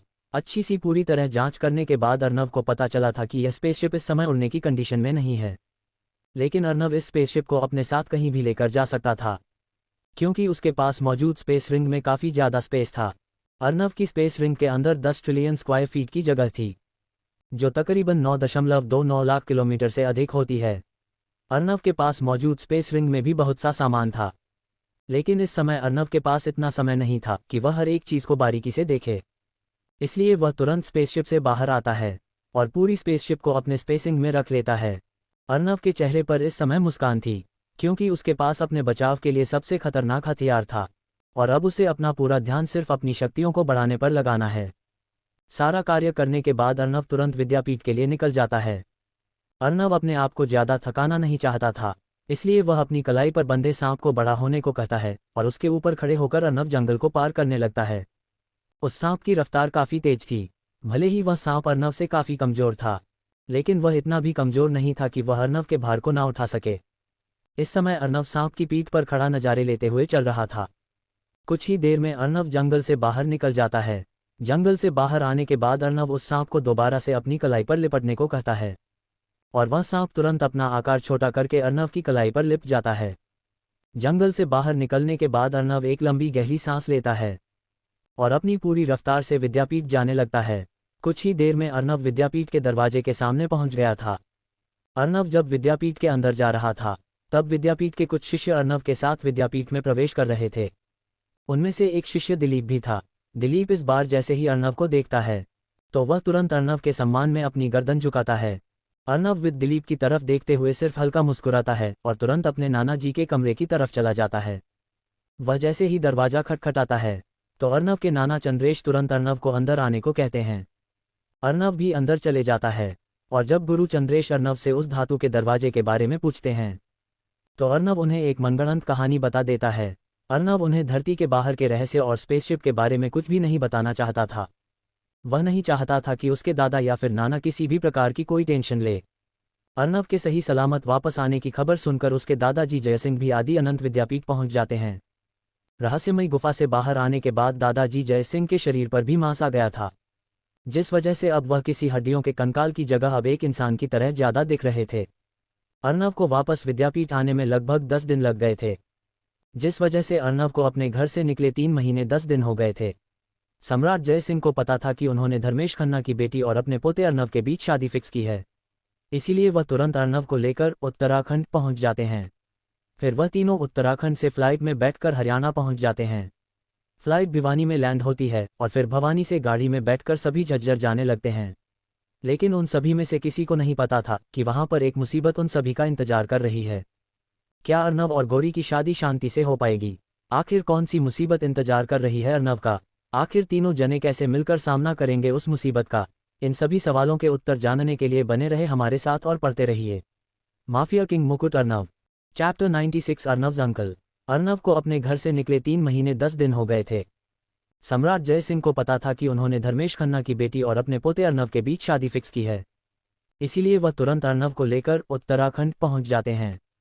फिर वह तीनों उत्तराखंड से फ्लाइट में बैठकर हरियाणा पहुंच जाते हैं। फ्लाइट भिवानी में लैंड होती है और फिर भवानी से गाड़ी में बैठकर सभी झज्जर जाने लगते हैं। लेकिन उन सभी में से किसी को नहीं पता था कि वहां पर एक मुसीबत उन सभी का इंतजार कर रही है। अर्नव की कंपनी में इस समय चेयरमैन की कुर्सी पर एक बुजुर्ग अवस्था का आदमी बैठा था। हालांकि उसके चेहरे के अलावा वह आदमी कहीं से भी बुजुर्ग दिखाई नहीं दे रहा था। उस आदमी ने एक ब्लैक शर्ट डाल रखी थी जिसके ऊपर उसने ब्लैक टाई पहन रखी थी। ब्लैक शर्ट के ऊपर उस बुजुर्ग अवस्था के इंसान ने व्हाइट कलर का कोट पैंट पहन रखा था। उस बुजुर्ग अवस्था के इंसान की लंबी लंबी सफ़ेद रंग की दाढ़ी मूंछ थी जिनको उसने सेट कर रखा था। उसकी आईब्रो का रंग भी सफ़ेद था और उसके माथे पर लकीर नजर आ रही थी जो बुजुर्ग होने की पहचान थी। उस इंसान के लंबे सफ़ेद रंग के बाल थे जो पीछे उसकी गर्दन तक आ रहे थे। उसके सभी बाल सेट थे। उसके होठों के बीच में एक लंबी सिगार लगी हुई थी और आंखों पर काले रंग के सनग्लासेस थे। बाबू दुर्गा अवस्था का इंसान देखने में ओल्ड बिजनेसमैन लग रहा था। वह बुजुर्ग अवस्था का इंसान सिगार के गहरे गहरे कश हवा में छोड़ रहा था जिस वजह से चारों तरफ धुआं फैल चुका था। इस समय उस इंसान के सामने अर्नव की कंपनी को संभालने वाला रवि खड़ा था। वह बुजुर्ग अवस्था का इंसान अपने दूसरे हाथ में मौजूद फाइल को टेबल के ऊपर फेंकते हुए अपनी भारी और कर्कश आवाज में रवि से कहता है, रवि, यह क्या है? मैं तुमसे पहले भी कहा था कि नेपच्यून डिजाइनर के साथ अच्छे से डील करना। तुम्हें पता होना चाहिए हमारे सोनीपत में खुलने वाली ब्रांच में एक अच्छे इंटीरियर डिजाइनर की ज़रूरत है और नेपच्यून डिजाइनर पूरे हरियाणा के नंबर पर इंटीरियर डिजाइनिंग कंपनी है। लेकिन तुमने अपनी गलती के चलते उस कंपनी के हेड मैनेजर को नाराज कर दिया। तुम्हें पता होना चाहिए कि वह इंसान हमारी कंपनी को खड़े खड़े बर्बाद कर सकता है। अब यहाँ खड़े खड़े मेरा मुंह क्या देख रहे हो? जाओ और उससे माफ़ी मांगो। उस इंसान की बात सुनने के बाद रवि का चेहरा उतर जाता है। रवि उस इंसान को अपनी तरफ की कहानी सुनाते हुए कहता है, सर, लेकिन वह मैंने उद्धरण चिन्ह। रवि इससे आगे कुछ बोल पाता उससे पहले ही वह बुजुर्ग अवस्था का इंसान अपनी आवाज़ में हल्के गुस्से के साथ रवि से कहता है, बस रवि, क्या अब तुम मुझसे जुबान भी लड़ाओगे? तुम सिर्फ इस कंपनी को संभालने वाले एक एक्टिंग प्रेसिडेंट हो। तुम्हारी औकात इतनी नहीं है कि तुम मेरे सामने अपना मुंह खोल सकूं। अगर इस बार तुमने मेरे सामने मुंह खोलने की कोशिश की तो मैं अर्नव से कहकर तुम्हें जान से मरवा दूंगा। इस बार उस इंसान की बात सुनने के बाद रवि की लिमिट खत्म हो जाती है। वह पिछले 2.5 महीने से इस इंसान की बात सिर्फ इसीलिए सुन रहा था क्योंकि यह अर्नव का नाम ले रहा था। लेकिन इस बार इस इंसान की बात सुनकर रवि को काफ़ी ज़्यादा गुस्सा आ गया था। इसलिए अगले ही पल रवि उस बुजुर्ग अवस्था के इंसान की तरफ देखते हुए गंभीरता से कहता है, बूढ़े चुप करके बैठ जा, पिछले 2.5 महीने से यही कर रहा है। अर्नव से यह कह दूंगा, वह कह दूंगा, लेकिन जब से तू यहाँ पर आया है तब से मैंने अर्नव सर का तो यहाँ पर नहीं देखा। कहीं ऐसा तो नहीं तू उनके नाम पर इस कंपनी को हथियाने की कोशिश कर रहा है? और रही बात मुझे ऑर्डर देने की, तो तेरी इतनी औकात नहीं है तू मुझे ऑर्डर दे सके। अगर तुझे मेरे बारे में अच्छे से पता होता तो तू मेरे सामने मुंह खोलने की हिम्मत नहीं करता। मैं यहाँ पर काम करने वाला सिर्फ एक एम्प्लॉय नहीं हूँ, बल्कि मैं अर्नव सर का पर्सनल बॉडीगार्ड हूँ। और अब तक मैं चुप इसलिए था क्योंकि यह कंपनी अर्नव सर की है और इसकी ग्रोथ के लिए मैं काम कर रहा था। लेकिन तू तो यहाँ पर आकर अपने हुक्म कुछ इस तरह चल रहा है जैसे ये कंपनी तेरी है। इधर उस बुजुर्ग अवस्था के इंसान ने उम्मीद नहीं की थी कि रवि कभी भी उसके सामने इस तरह से मुंह खोलने की हिम्मत करेगा। लेकिन रवि के इतने ज़्यादा बोलने की वजह से उस बुजुर्ग अवस्था के इंसान को काफ़ी ज़्यादा गुस्सा आ गया था, जिस वजह से वह बुजुर्ग अवस्था का इंसान गुस्से में अपने सिगार को रवि के ऊपर फेंकते हुए कहता है, साले रवि, तेरी इतनी औकात जो तू मेरे सामने अपना मुंह खोलने की हिम्मत करें। अगर तुझे पता होता कि मेरा बैकग्राउंड क्या है तो तू मेरे सामने अपना मुंह खोलने की हिम्मत नहीं करता। अगर अर्नव भी यहाँ पर होता तो वह भी मुझे मामा जी कहकर पुकारता और उसकी भी मेरे सामने अपनी जुबान चलाने की हिम्मत नहीं होती। उस बुजुर्ग अवस्था के आदमी की बात सुनकर रवि का चेहरा गुस्से में बिल्कुल तमतमा जाता है। इस समय रवि की आंखें गुस्से में एकदम लाल हो चुकी थी। रवि गुस्से में अपने दोनों हाथों को मैच के ऊपर मारता है और अगले ही पल अपनी गहरी और खतरनाक आवाज में उस बुजुर्ग अवस्था के इंसान की तरफ देखते हुए कहता है, बुढ़े, बुढ़ापे में सटिया गया है क्या? ट्यूयू गटर की तरह अपना मुंह खोले जा रहा है। सच बताऊं तो तेरी सिर्फ उम्र की लिहाज कर रहा हूं, वरना अब तक तेरी गर्दन को घुमाकर तेरे प्राण पखेरु उड़ा देता। अगर तुझे भी मेरे बारे में पता चल जाता तो तू भी मेरे सामने अपना मुंह खोलने की हिम्मत नहीं करता। तुझे पता है मैं कौन हूँ? मैं वसंत भाई को सबसे खास आदमी हूँ। इतना कहने के बाद रवि एक पल के लिए शांत होता है और फिर टेबल को अपने दोनों हाथों से पकड़कर साइड में पलटा लेता है। टेबल के ऊपर लगा कांच जमीन पर गिरकर चकनाचूर हो जाता है। इस समय टेबल पर रखे सभी डॉक्यूमेंट हवा में उड़ चुके थे। अचानक से टेबल के टूटने की वजह से वह बुजुर्ग अवस्था का इंसान थोड़ा घबरा जाता है। लेकिन अगले ही पल रवि उस इंसान की कॉलर पड़ते हुए उसे कहता है, तेरी औकात में जो हो तू वह कर ले। अगर बेटे अगर मेरे सामने अपना मुंह खोलने की हिम्मत की ना, तेरा मुंह यही बंद कर दूंगा। इतना कहने के बाद रवि उस बुजुर्ग अवस्था के इंसान के चेहरे पर एक जोरदार थप्पड़ जड़ देता है, जिस वजह से पलक झपकते के साथ उस बुजुर्ग अवस्था के आदमी का चेहरा एकदम लाल पड़ जाता है। और उस बुजुर्ग अवस्था के आदमी के गाल पर रवि के थप्पड़ की उंगलियों के निशान साफ दिखाई दे रहे थे। या तो वह बुजुर्ग अवस्था का आदमी काफी कमजोर था, या फिर रवि के थप्पड़ में इतनी जान थी कि उसने एक ही थप्पड़ में उस बुजुर्ग अवस्था के आदमी के होठों से खून निकाल दिया था। इतनी जोर के थप्पड़ लगने की वजह से वह बुजुर्ग अवस्था का आदमी सीधा कुर्सी के ऊपर से जमीन पर गिर गया था। लेकिन अभी भी उस बुजुर्ग अवस्था के आदमी की अकड़ कम नहीं हुई थी। अभी भी जमीन पर गिरा गिरा रवि को धमकी देते हुए कहता है, तेरी इतनी हिम्मत जो तूने मुझे थप्पड़ मारा, मैं तुझे जिंदा नहीं छोड़ूंगा। रुक, बताता हूं तुझे मैं क्या चीज हूं। उस बुजुर्ग अवस्था के आदमी की बात सुनने के बाद रवि को काफी ज्यादा गुस्सा आता है। वह आगे अपना कदम बढ़ा था, उससे पहले ही कमरे के दरवाजे की तरफ से तालियों की आवाज सुनाई देती है। और तभी दोनों देखते हैं कि कोई इंसान अंदर आ रहा है। उस इंसान ने ब्लैक फॉर्मल कैजुअल पैंट पहन रखी थी और उसके ऊपर से ब्लैक शर्ट डाल रखी थी। उस इंसान ने अपनी चेस्ट का एक बटन खोल रखा था और दोनों हाथों की स्लीव को फोल्ड कर रखा था। यह इंसान कोई और नहीं बल्कि अर्नव था। अर्नव ताली बजाते हुए अंदर आता है और फिर रवि की तरफ देखते हुए उसे कहता है, रवि, आखिर यह बूढ़ा हमारी कंपनी में कर क्या रहा है? और यह हमारी कंपनी में आया तो आया, लेकिन यह मेरी कुर्सी पर कैसे बैठा है? क्या तुम मुझे इसकी थोड़ी एक्सप्लेनेशन दोगे? इधर रवि जैसे ही अर्नव को देखता है तो वह काफ़ी ज़्यादा हैरान हो जाता है, क्योंकि अर्नव पूरे 3 महीने से ज़्यादा दिनों से कंपनी में नहीं आया था। लेकिन वह जैसे ही कंपनी में आया तो उसने उस बूढ़े इंसान के बारे में पूछा। जो बूढ़ा इंसान तब से आया है जब से अर्नव के नाम की रट लगाए बैठा है। लेकिन अर्नव तो आने के बाद यह उस बूढ़े इंसान को जान ही नहीं रहा है। इसका मतलब ये था कि अब तक ये बूढ़ा इंसान रवि को पागल बना रहा था। अर्नव की बात सुनकर अब रवि का गुस्सा उस बूढ़े इंसान पर बढ़ रहा था। इस वजह से अगले ही पल रवि ना आव देखता है ना ताव देखता है और उस बूढ़े इंसान के ऊपर लातों और मुक्कों से हमला करने लग जाता है। अगले ही पल रवि उस बूढ़े इंसान की हालत मरे हुए कुत्ते के जैसी कर देता है। इस समय उस बूढ़े इंसान का चेहरा काफ़ी ज़्यादा खराब हो चुका था और कोई यह नहीं बता सकता था कि यह इंसान अभी थोड़ी देर पहले चेयरमैन की कुर्सी पर बैठा था। जब रवि इस बुजुर्ग अवस्था के व्यक्ति को मार रहा था तब अर्नव ने भी उसे कुछ नहीं कहा था, बल्कि वह तो वहां पर खड़ा उस तमाशा को देख रहा था, जिसमें एक ताकतवर एक कमजोर को बुरी तरह से पीट रहा था। इस दृश्य को देखकर अर्नव को यह सिर्फ एक जंगल राज रख रहा था, जिसमें ताकतवर कमजोरों के ऊपर अत्याचार करता है। उस बूढ़े इंसान को अच्छे से पीटने के बाद रवि अर्नव की तरफ देखा है। इधर अर्नव भी एक लंबी गहरी सांस छोड़ते हुए जाकर अपनी कुर्सी पर बैठ जाता है और उस बुजुर्ग अवस्था के इंसान की तरफ देखते हुए उससे पूछता है, कृपया करके अब तुम मुझे बताओगे आखिर तुम हो कौन और यहाँ पर मेरी कंपनी में तुम करने क्या आए थे? अर्नव की बात सुनने के बाद वह बूढ़ा इंसान अर्नव को खा जाने वाली नज़रों से देखता है। तो शायद ऐसा इसलिए था क्योंकि उसने अभी तक अर्नव की पूरी बात को ढंग से सुना नहीं था, इसीलिए वह अर्नव की तरफ देखते हुए उसे धमकी देता है, ए लड़के, तू जो भी है चुपचाप यहाँ से चला जा, वरना मेरा भांजा अर्नव यहाँ पर आ गया ना तुझे यही जिंदा गाड़ देगा।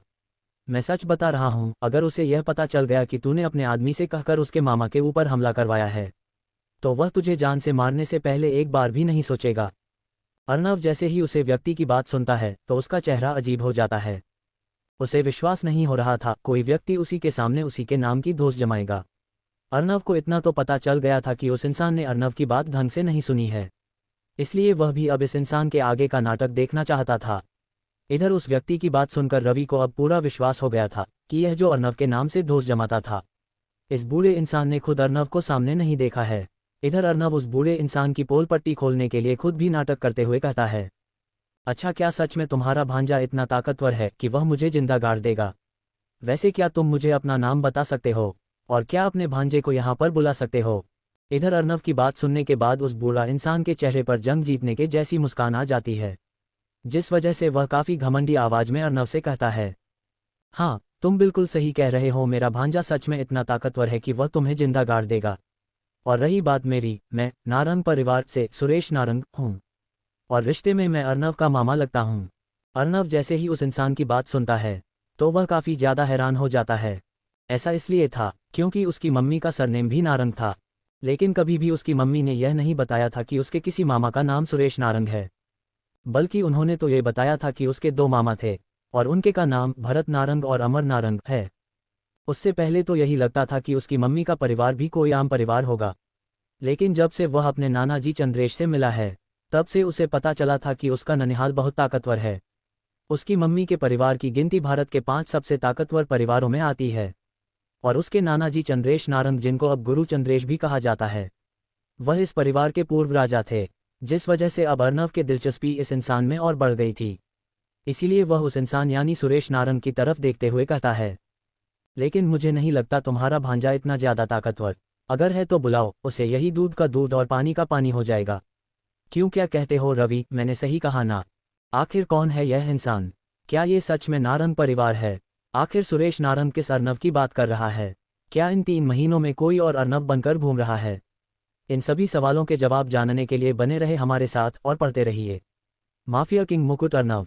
अगर आपको ये कहानी पसंद आ रही हो तो कृपया लाइक और कमेंट जरूर करें और इस कहानी को अच्छी रेटिंग देना ना भूलें, ताकि इस कहानी के नए चैप्टर बनाने के लिए मेरा मनोबल बना रहे। इस कहानी को अधिक से अधिक लोगों को शेयर करें ताकि ज़्यादा से ज़्यादा लोग इस कहानी का आनंद उठा सकें। हमारी इस कहानी के नए चैप्टर को पढ़ने के लिए आपका बहुत बहुत शुक्रिया। Chapter 97, I am your uncle Bharat Narang. लेकिन मुझे नहीं लगता तुम्हारा भांजा इतना ज़्यादा ताकतवर है, अगर है तो बुलाओ उसे, यही दूध का दूध और पानी का पानी हो जाएगा। क्यों, क्या कहते हो रवि, मैंने सही कहा ना? अचानक से अपना नाम सुनकर रवि हैरान हो जाता है, लेकिन फिर वह समझ गया था कि अर्नव क्या करना चाहता है, इसलिए वह भी उसकी हाँ में हाँ मिलाते हुए कहता है, सही कह रहे हो तुम, आखिर हम भी तो देखे इसका भांजा अर्नव है कितना ताकतवर, और जो ये बार बार कह रहा है वह हमें जिंदा नहीं छोड़ेगा, हम भी तो देखे क्या वह हमें हाथ भी लगा पाता है या नहीं। इधर दोनों को अपना मजाक बनाते देखकर सुरेश नारंग का चेहरा गुस्से में एकदम लाल हो गया था। वह उन दोनों को धमकी देते हुए कहता है, तुम दोनों बस 2 मिनट इंतजार करो, मैं अभी अपने भांजे को बुलाता हूँ और फिर तुम्हें बताता हूँ तुम्हारी क्या औकात है। इतना कहने के बाद सुरेश नारंग तेजी से अपनी जेब से फ़ोन निकालता है। उसे डर था कहीं दोनों के विचार न बदल जाए और वह उसे फ़ोन करने से रोक दें, लेकिन शायद सुरेश नारंग के पास दिमाग नहीं था, क्योंकि उसने यह नहीं देखा जब से ये लड़का आया है तब से रवि इसके सामने अपना मुंह खोलने की हिम्मत नहीं कर रहा है और इस लड़के का कहा हर ऑर्डर मान रहा है। शायद सुरेश नारंग को ये सब दिखाई नहीं दे रहा था। इधर सुरेश नारंग के फ़ोन मिलाने के 2 मिनट बाद ही फ़ोन दूसरी तरफ से उठा लिया जाता है। बड़े भैया, यहाँ पर कंपनी में कोई मुझसे बदतमीजी कर रहा है और उसने मुझे काफ़ी बुरी तरह से पिटा भी, और हमारे भांजे अर्नव के लिए काम करने वाला रवि भी उसके साथ मिलकर मेरी बेइज्जती कर रहा है। और जब मैंने उनको अर्नव के बारे में बताया तो वह कह रहे हैं कि अर्नव को बुला लो। क्या आप प्लीज़ भांजे अर्नव को फ़ोन करके यहाँ आने को बोल देंगे? उसके इतना कहने के तुरंत बाद फ़ोन के दूसरी तरफ से एक भारी और रोबदार आवाज़ सुनाई देती है, सुरेश, इस समय तुम जहाँ पर हो वहीं रहो, मैं अभी 10 मिनट में वहीं आ रहा हूँ। आखिर मैं भी तो देखूं कौन इतना ताकतवर आ गया जो नारंग परिवार की तरफ आंख उठाकर देख रहा है।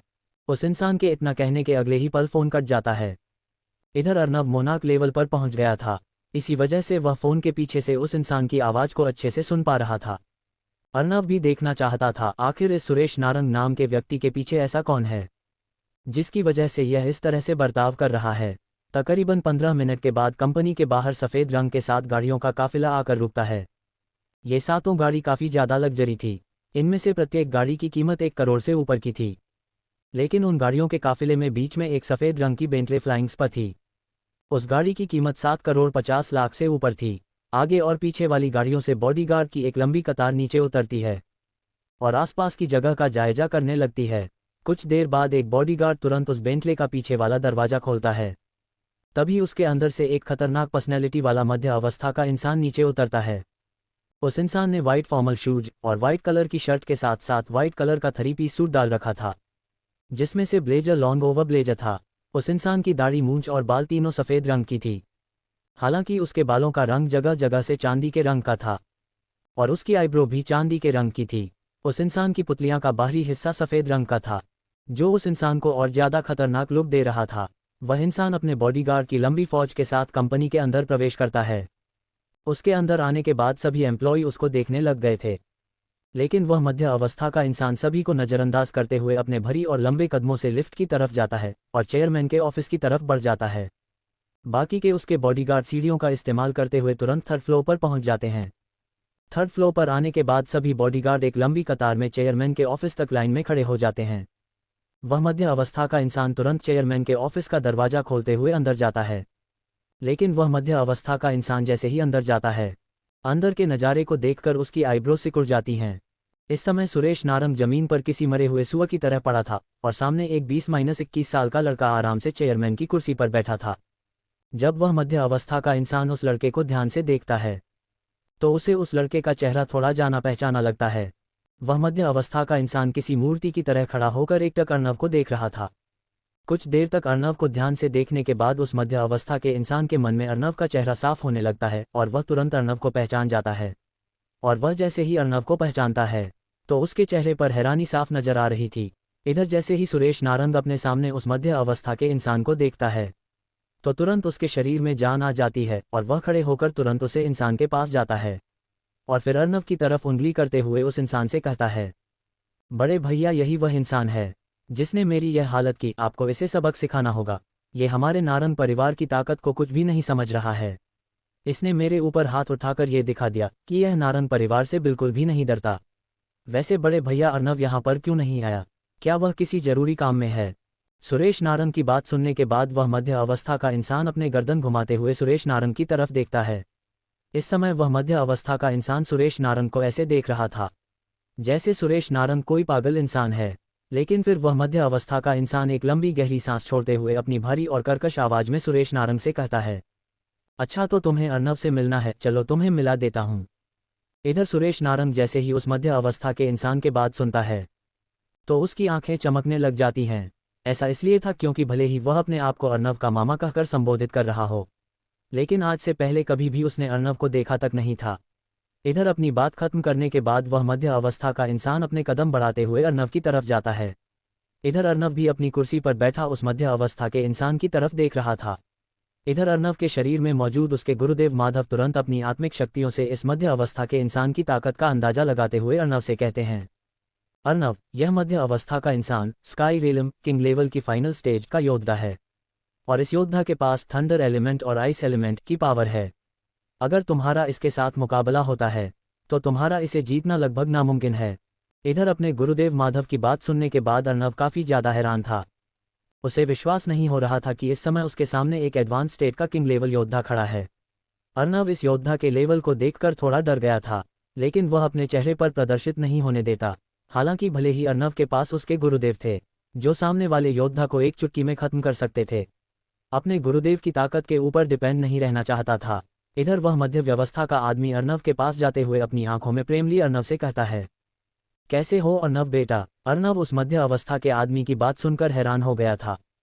उसे तो लगा था कि वह मध्य अवस्था का आदमी उसके ऊपर गुस्सा होगा, लेकिन यहाँ तो वह मध्य अवस्था का आदमी अर्नव को बेटा कहकर संबोधित कर रहा था और अर्नव जब उसकी आंखों में देखता है तो वह अपने प्रति उस मध्य अवस्था के आदमी की आंखों में प्रेम और स्नेह साफ देख पा रहा था। लेकिन अर्नव उस मध्य अवस्था के इंसान को पहचान नहीं पा रहा था, जिस वजह से अर्नव का चेहरा थोड़ा अजीब हो चुका था। वह मध्य अवस्था का आदमी अर्नव के चेहरे को अजीब होते देख लेता है और वह समझ जाता है कि अर्नव क्या सोच रहा है, जिस वजह से वह मध्य अवस्था का आदमी तुरंत अर्नव को अपने बारे में बताते हुए कहता है, अर्नव मेरे बच्चे, मुझे पता है तुम मुझे नहीं जानते, लेकिन मैं तुम्हें जानता हूँ और मेरा परिचय सुनने के बाद शायद तुम भी मुझे पहचान जाओ। इतना कहने के बाद वह मध्य अवस्था का इंसान एक पल के लिए चुप होता है। इधर अर्नव भी उस इंसान के कहे गए प्रत्येक शब्द को गंभीरता के साथ सुन रहा था। वह इंसान अर्नव को इतना गंभीर देखकर अपनी बात को आगे बढ़ाते हुए कहता है, अर्नव बेटा, मैं तुम्हारा मामा भरत नारंग हूँ। शायद तुमने अपनी मम्मी के मुंह से मेरा नाम सुन रखा होगा। इधर सुरेश नारंग जैसे ही ये देखता है कि उसके बड़े भाई भरत नारंग उस लड़के को अर्नव कहकर संबोधित कर रहे हैं तो सुरेश नारंग का चेहरा पीला पड़ जाता है, क्योंकि वह समझ गया था कि वह जिस लड़के को जिस नाम की धमकी दे रहा था वो इंसान वह लड़का खुद ही था। इधर सुरेश नारंग बिल्कुल दुबककर शांति से खड़ा हो गया था। वहीं दूसरी तरफ अर्नव जैसे ही उस मध्य अवस्था के आदमी की पहचान सुनता है तो वह काफ़ी ज़्यादा हैरान हो जाता है और तुरंत अपनी जगह से खड़ा हो जाता है। इस समय उसे अपनी आंखों पर विश्वास नहीं हो रहा था कि उसकी आंखों के सामने इस समय उसके मामा खड़े हैं। लेकिन जिस तरह से वह मध्य अवस्था का इंसान अर्नव को अपनी प्रेम और स्नेह भरी निगाहों से देख रहा था, उससे अर्नव समझ गया था कि यह इंसान सच में उसकी मामा भरत नारंग है। ना चाहते हुए भी अर्नव की आंखें डगमगा गई थी। इधर अर्नव की आंखों में पानी देखकर भरत नारंग भी अपनी भावनाओं पर काबू नहीं कर पाए और उनकी आंखों में भी आंसू आ जाते हैं। लेकिन उनके चेहरे पर अर्नव से मिलने की एक खुशी नजर आ रही थी। भरत नारंग अपने होठों पर मुस्कान के साथ आगे बढ़ता है और अर्नव को अपने सीने से लगा लेता है। और भरत नारंग जैसे ही अर्नव को अपने सीने से लगाते हैं तो उनकी आंखों से आंसू झलक जाते हैं। इधर अर्नव के भी आंसू आ जाते हैं, क्योंकि उसने अपनी मम्मी के मुंह से बहुत बार अपने मामा भरत नारंग के बारे में सुना था। इधर काफ़ी देर तक गले लगे रहने के बाद अर्नव अपने इमोशंस को कंट्रोल में करता है और अपने चेहरे पर हल्की मुस्कान के साथ अपने मामा भरत नारंग से कहता है, मामा जी प्लीज़ अब तो मुझे छोड़ दीजिए, मुझे सांस लेने में थोड़ी दिक्कत हो रही है।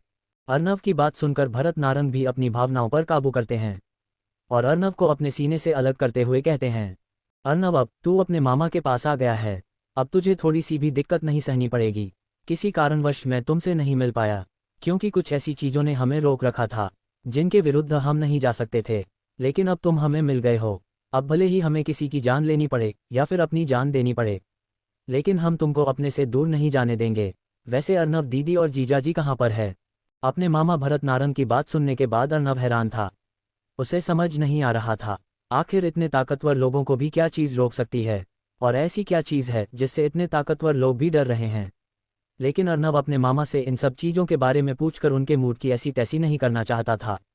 इसीलिए वह अपने मामा की तरफ देखते हुए उनसे कहता है, मामा जी मम्मी इस समय घर पर हैं और दादाजी बता रहे थे कि पापा कहीं बाहर किसी के लिए गए हैं, लेकिन वह बता रहे थे कि पापा जल्द ही लौट आएंगे।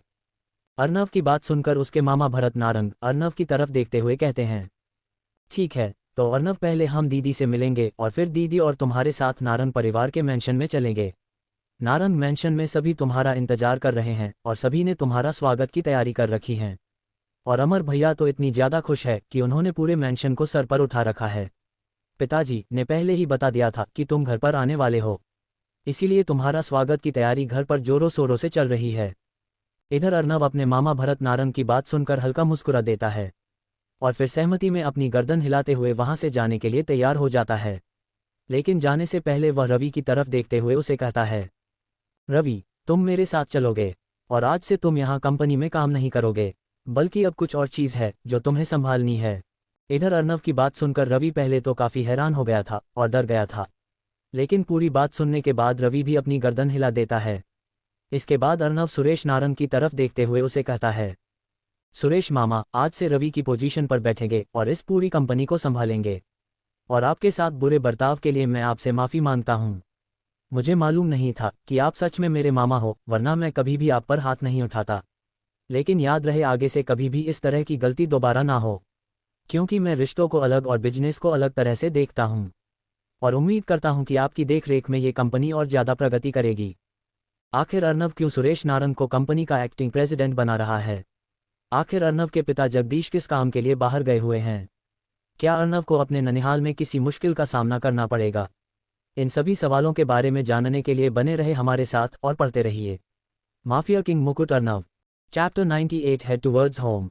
सुरेश मामा आज से रवि की पोजीशन पर आप बैठेंगे और इस पूरी कंपनी को संभालेंगे, और आपके साथ बुरे बर्ताव के लिए मैं आपसे माफ़ी मांगता हूँ। मुझे मालूम नहीं था कि आप सच में मेरे मामा हो, वरना मैं कभी भी आप पर हाथ नहीं उठाता।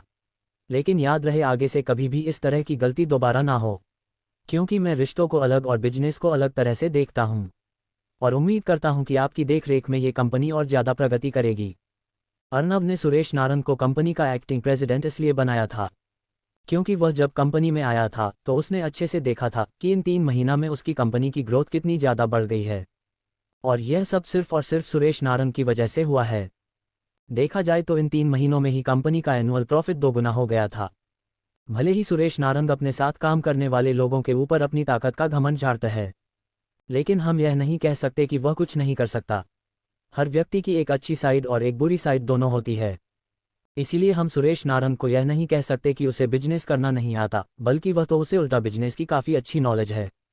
भले ही रवि की देखरेख में कंपनी ग्रो कर रही थी, लेकिन रवि और सुरेश नारंग के बीच में बहुत बड़ा अंतर था।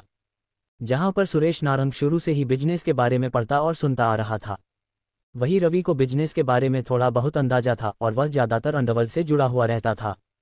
इधर सुरेश नारंग ने भी उम्मीद नहीं की थी कि अर्नव उसे इतनी बड़ी पोजीशन पर बैठा देगा। लेकिन अगले पर उसके चेहरे पर मुस्कान आ जाती है। लेकिन वह समझ गया था कि आज के बाद कभी भी वह अपनी ताकत का घमंड नहीं दिखा पाएगा, क्योंकि जब जब उसने अर्नव के सामने अपनी ताकत का घमंड दिखाया था, अर्नव ने तब तब उसके घमंड को तोड़कर रख दिया। उसे समझ में आ गया था अगर उसे ताकत का घमंड दिखाना है तो इतना ताकतवर होना पड़ेगा कि कोई भी उससे उलझने से पहले 100 बार सोचें और उसे किसी से भी उलझने से डर ना लगे, ना कि वह किसी दूसरे के नाम पर अपना रुतबा झाड़े। इधर रवि और सुरेश नारंग को थोड़े और इंस्ट्रक्शन देने के बाद अर्नव अपने मामा भरत नारंग के साथ कंपनी से निकल जाता है। अर्नव भरत नारंग के साथ उसके काफिले में बैठकर अपने घर चला जाता है। इधर गांव में उस काफिले को अंदर आने के तुरंत बाद सभी लोग ये देखकर हैरान थे। आकर यह इतनी महंगी गाड़ियों का काफिला किसका है, और इस काफिले को देखने के लिए लोग अपने घरों से बाहर आकर इस काफिले को देख रहे थे।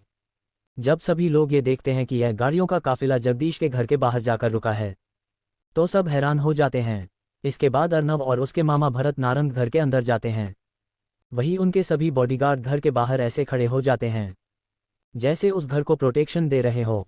इधर घर के अंदर जाने के बाद अर्नव जैसे ही अपनी मम्मी को देखता है तो वह तुरंत उनसे जाकर गले लग जाता है। अचानक से अपने सामने अर्नव को देखकर उसकी मम्मी की आंखें भीग आती है और वह अर्नव को गले लगाए लगाए ही रोने लगती है। लेकिन थोड़ी देर बाद जैसे ही उनकी नज़र अर्नव के पीछे खड़े व्यक्ति पर पड़ती है तो वह पहले तो उसे पहचान नहीं पाए, लेकिन जब वह उन्हें ध्यान से देखती है तो वह उस इंसान को पहचान जाती है। उस इंसान को पहचानने के बाद अर्नव की मम्मी मीना अपने भरे गले के साथ कहती है, भरत भैया, उद्धरण चिन्ह। इतना कहने के तुरंत बाद अर्नव की मम्मी मीना की आंखों से तुरंत आंसू बहने लग जाते हैं और वह तुरंत उस इंसान से जाकर लिपट जाती है और किसी छोटे बच्चों की तरह जोर जोर से रोने लग जाती हैं। इधर भरत नारंग जैसे ही अपनी छोटी बहन मीना की आंखों में आंसू देखते हैं तो उनके सीने में काफ़ी तेज दर्द होने लग जाता है। जो भाई कभी अपनी बहन की आंखों में उदासी नहीं देख सकता था, आज वह भाई ही अपनी बहन के रोने का कारण बन चुका था। यही सोचकर ही भरत नारंग को अपने ऊपर बहुत गुस्सा आ रहा था, लेकिन फिर भी वह अपने गुस्से को शांत कर लेता है, क्योंकि आज इतने सालों बाद उसे उसकी बहन मिली थी। इसीलिए वह अपने इमोशंस को थोड़ा कंट्रोल में रखते हुए पहले झुककर मीना के पैर छूते हैं, जिसे देखकर अर्नव हैरान हो गया था।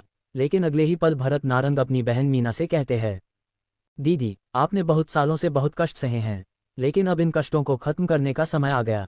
चलो दीदी, अब घर चलो, बड़े भैया अमर भी आपका इंतजार कर रहे हैं।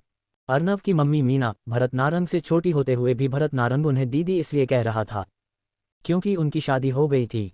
शादी से पहले भरत नारंग अर्नव की मम्मी मीना को मीना या फिर छोटी कहकर बुलाते थे, लेकिन नारंग परिवार में किसी भी लकड़ी की शादी होने के बाद भाई बड़ा हो या छोटा हो वह उनका नाम लेकर संबोधित नहीं कर सकते थे। इसीलिए मीना की शादी होने के बाद भरत नारंग और अमर नारंग दोनों बड़े होने के बावजूद भी मीना को दीदी कहकर संबोधित करते थे। यहाँ से ही नारंग परिवार की जड़ों और संस्कारों का अंदाजा लगाया जा सकता है। लेकिन इतने ताकतवर परिवार से होने की वजह से इनमें एक अलग ही तरह का रुतबा और घमंड भी नजर आता था। लेकिन ये परिवार अपनी गलतियों से सीखने वाला थे और इसी कारण नारंग परिवार आज भारत के 5 ताकतवर परिवारों में शामिल था। प्राचीन और जड़ों से जुड़े रहने की वजह से यह परिवार ताकत के मायने में एक पावर हाउस था। काफी देर तक मीना, भरत नारंग और अर्नव आपस में बैठकर आपस में बातें करते रहते हैं। कुछ ही देर में घर में एक और इंसान आता है। यह इंसान कोई और नहीं बल्कि अर्नव की बहन सलोनी थी। सलोनी जब अपने घर के बाहर इतनी सारी महंगी और लग्जरी गाड़ियों के काफिले को देखती हैं तो वह बस यही सोच रही थी, आखिर उनके घर पर ऐसा कौन आया है जो इतना ज़्यादा रुतबा रखता है। उसने आज तक किसी का सबसे ज़्यादा रुतबा देखा था तो वह उसका भाई अर्नव था। वह जैसे ही अंदर जाती है तो सबसे पहले व्यक्ति को देखकर उसके चेहरे पर एक लंबी चौड़ी मुस्कान आ जाती है, क्योंकि उसने इस समय अपने भाई अर्नव को देखा था। लेकिन वह ये देखकर हैरान थी कि उसके भाई के बगल में एक सफ़ेद रंग के कोट पेंट में एक व्यक्ति बैठा है और उसे व्यक्ति के बगल में उसकी मम्मी बैठी है और वह तीनों आपस में ऐसी बातें कर रहे थे जैसे वह एक दूसरे को काफ़ी पहले से जानते हो। सलोनी उस व्यक्ति को पहचान नहीं पाई थी, इसीलिए वह अपनी मम्मी की तरफ देखते हुए उनसे कुछ पूछती उससे पहले ही अर्नव ने उसकी मौजूदगी को महसूस कर लिया था। इसीलिए वह अपने चेहरे पर हल्की मुस्कान के साथ दरवाजे की तरफ देखते हुए कहता है, सलोनी, बाहर खड़ी क्या सोच रही हो, अंदर आओ, देखो हमारे घर कौन आया है। अर्नव की बात सुनकर सलोनी तो पहले काफ़ी ज़्यादा हैरान हो गई थी कि उसके भाई ने उसकी मौजूदगी को महसूस कर लिया, लेकिन अगले पल वह नॉर्मल हो जाती है और फिर चलते हुए अंदर आती है और अपने भाई से पूछती है, भैया आप इतने महीनों से कहाँ थे, मुझे आपकी बहुत याद आ रही थी और हमारे घर ऐसा कौन आया है। जिससे मिलवाने के लिए आप इतने ज़्यादा उत्सुक हैं। अपनी बहन सलोनी की बात सुनने के बाद अर्नव अपने चेहरे पर हल्की मुस्कान के साथ अपनी जगह से खड़ा होता है और अपनी बहन सलोनी के दोनों कंधों पर अपना हाथ रखते हुए बड़े प्यार से उसे कहता है, मेरी नन्ही परी, मुझे भी तुम्हारी बहुत याद आ रही थी। लेकिन क्या करूं, कभी कभी कर्तव्य के आगे रिश्ते भूलने पड़ते हैं। लेकिन आगे से कभी भी ऐसा नहीं होगा। हम सब हमेशा एक साथ रहेंगे। और रही बात हमारे घर कौन आया है, तो इनसे मिलो, ये हमारे मामा भरत, हमारी मम्मी के बड़े भाई, यानी हमारे मामा जी। अपने भाई अर्नव के मुंह से उस मध्य अवस्था के इंसान की पहचान सुनकर सलोनी पहले तो काफ़ी ज़्यादा हैरान हो गई थी, लेकिन अगले ही पल वह काफ़ी ज़्यादा खुश हो जाती है। इधर भरत नारंग ने पहले ही सलोनी की मौजूदगी को महसूस कर लिया था, लेकिन पहले उन्हें इस लड़की का परिचय मालूम नहीं था। लेकिन जैसे ही उन्हें पता चला कि यह उनकी भांजी सलोनी है, तो वह तुरंत अपनी जगह से खड़े होते हैं और सलोनी के पास जाते हुए उसके सर पर हाथ रखते हुए कहते हैं, सलोनी बेटा, क्या ये सच में तुम हो? तुमको काफ़ी बड़ी हो गई हो। वैसे हम यहाँ पर सिर्फ तुम्हारा ही इंतजार कर रहे थे, और अब तुम आ गई हो, तो चलो घर पर चलते हैं। तुम्हारे दूसरे मामा जी अमर भी काफ़ी देरी से तुम्हारा इंतजार कर रहे हैं। सलोनी को पहले तो उस इंसान की बातों पर विश्वास नहीं हो रहा था, लेकिन जब वह अपनी मम्मी और अपने भाई अर्नव की आंखों में देखती है, तो उसे विश्वास हो गया था कि यह इंसान सच में उसका मामा है।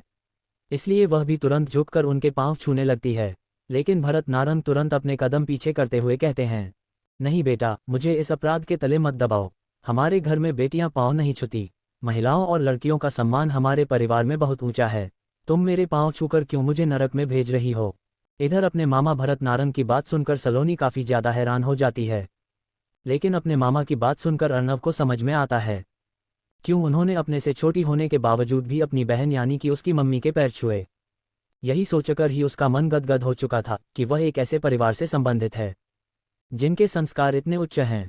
इधर कुछ ही देर में भरत नारंग के साथ अर्नव और उसका पूरा परिवार उस गाड़ियों के काफिले में बैठ जाता है, और वह गाड़ियों का काफिला तुरंत नारंग मैंशन के लिए रवाना हो जाता है। कुछ ही देर में वह काफिला झज्जर जिले को पार करते हुए दिल्ली में प्रवेश कर चुका था। अर्नव ने आज से पहले कभी भी दिल्ली को नहीं देखा था, इसलिए वह भी खिड़की के बाहर देखते हुए दिल्ली के नज़ारे देख रहा था, जहाँ की बड़ी बड़ी और खूबसूरत इमारतें आसमान को चूम रही थी। जगह जगह पर एक से बढ़कर एक होटल और रेस्टोरेंट, और रोड के किनारों पर लगी हुई फास्ट फूड के स्टॉल देखकर अर्नव और सलोनी काफ़ी खुश हो रहे थे। तभी सलोनी एक गोलगप्पे यानी पानी पूरी वाले को देखते हुए तुरंत अपने मामा से कहती है, मामा जी तुरंत गाड़ी रोकिए ना, मुझे गोलगप्पे खाने हैं। सलोनी की बात सुनकर भरत नारंग सलोनी की तरफ देखते हैं और उसके चेहरे की उत्सुकता देखकर वह उसे मना नहीं कर पाते और तुरंत ड्राइवर को गाड़ी रोकने को कहते हैं। ड्राइवर गाड़ी को थोड़ा सामने पानी पूरी वाले के पास रोकना। अपने मालिक की बात मानकर ड्राइवर तुरंत थोड़ी दूरी पर जाकर गाड़ी को एक किनारे पर रोक देता है। वहां पर आसपास मौजूद भीड़ उस गाड़ियों के काफिले को पहले ही चलते हुए देखकर हैरान थी, लेकिन जैसे कि वह गाड़ियों का काफिला रुकता है तो सभी की नज़रें ना चाहते हुए भी उस काफिले पर थम जाती है। तभी बीच में चलने वाली बेंटले के अंदर से दूध के जैसी गोरी त्वचा वाली एक लड़की उस गाड़ी के अंदर से उतरती है। उस खूबसूरत लड़की ने सभी मर्दों की नज़रों को अपने ऊपर आकर्षित कर लिया था। उस लड़की के बाद में एक 20-21 साल का दिखने वाला नौजवान लड़का नीचे उतरता है। उस खूबसूरत लड़की ने एक काई कलर का सूट डाल रखा था और पजामी वाली सलवार डाल रखी थी, और उस लड़की के गले में दुपट्टा था। वह काई कलर का सूट उस लड़की की गोरी त्वचा पर फूल की तरह खिल रहा था। दूसरी तरफ उस 20-21 साल के लड़के ने एक नॉर्मल वाइट शर्ट और ब्लैक ट्राउज़र डाल रखा था और चेस्ट के एक बटन को खोलकर शर्ट की एक स्लीव को फोल्ड कर रखा था। इस नॉर्मल आउटफिट में भी वह लड़का किसी मॉडल के जैसा लग रहा था। फिर वह लड़का और लड़की पानीपुरी वाले के पास जाने लगते हैं। उस पानीपुरी वाले ने रोड के किनारे पर अपना एक स्टॉल लगा रखा था, जिसके ऊपर उसने लिख रखा था, मदन के गोलगप्पे। सलोनी उस स्टॉल के पास जाती है और उस गोलगप्पे वाले व्यक्ति से कहती है, भैया गोलगप्पे कितने के दिए? वह गोलगप्पे वाला एक मध्य अवस्था का इंसान था। उस इंसान की पतली छोटी मूंछ थी। उस इंसान की बारीक दाढ़ी थी जिसमें सफ़ेद बाल दिखाई दे रहे थे।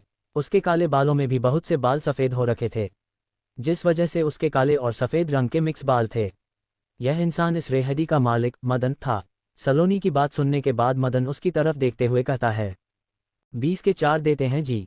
मदन की बात सुनकर सलोनी उसको गोलगप्पे लगाने को कहती है। वहीं दूसरी तरफ अर्नव भी सलोनी के पीछे पीछे मदन के गोलगप्पे वाली रेहड़ी के पास आ जाता है।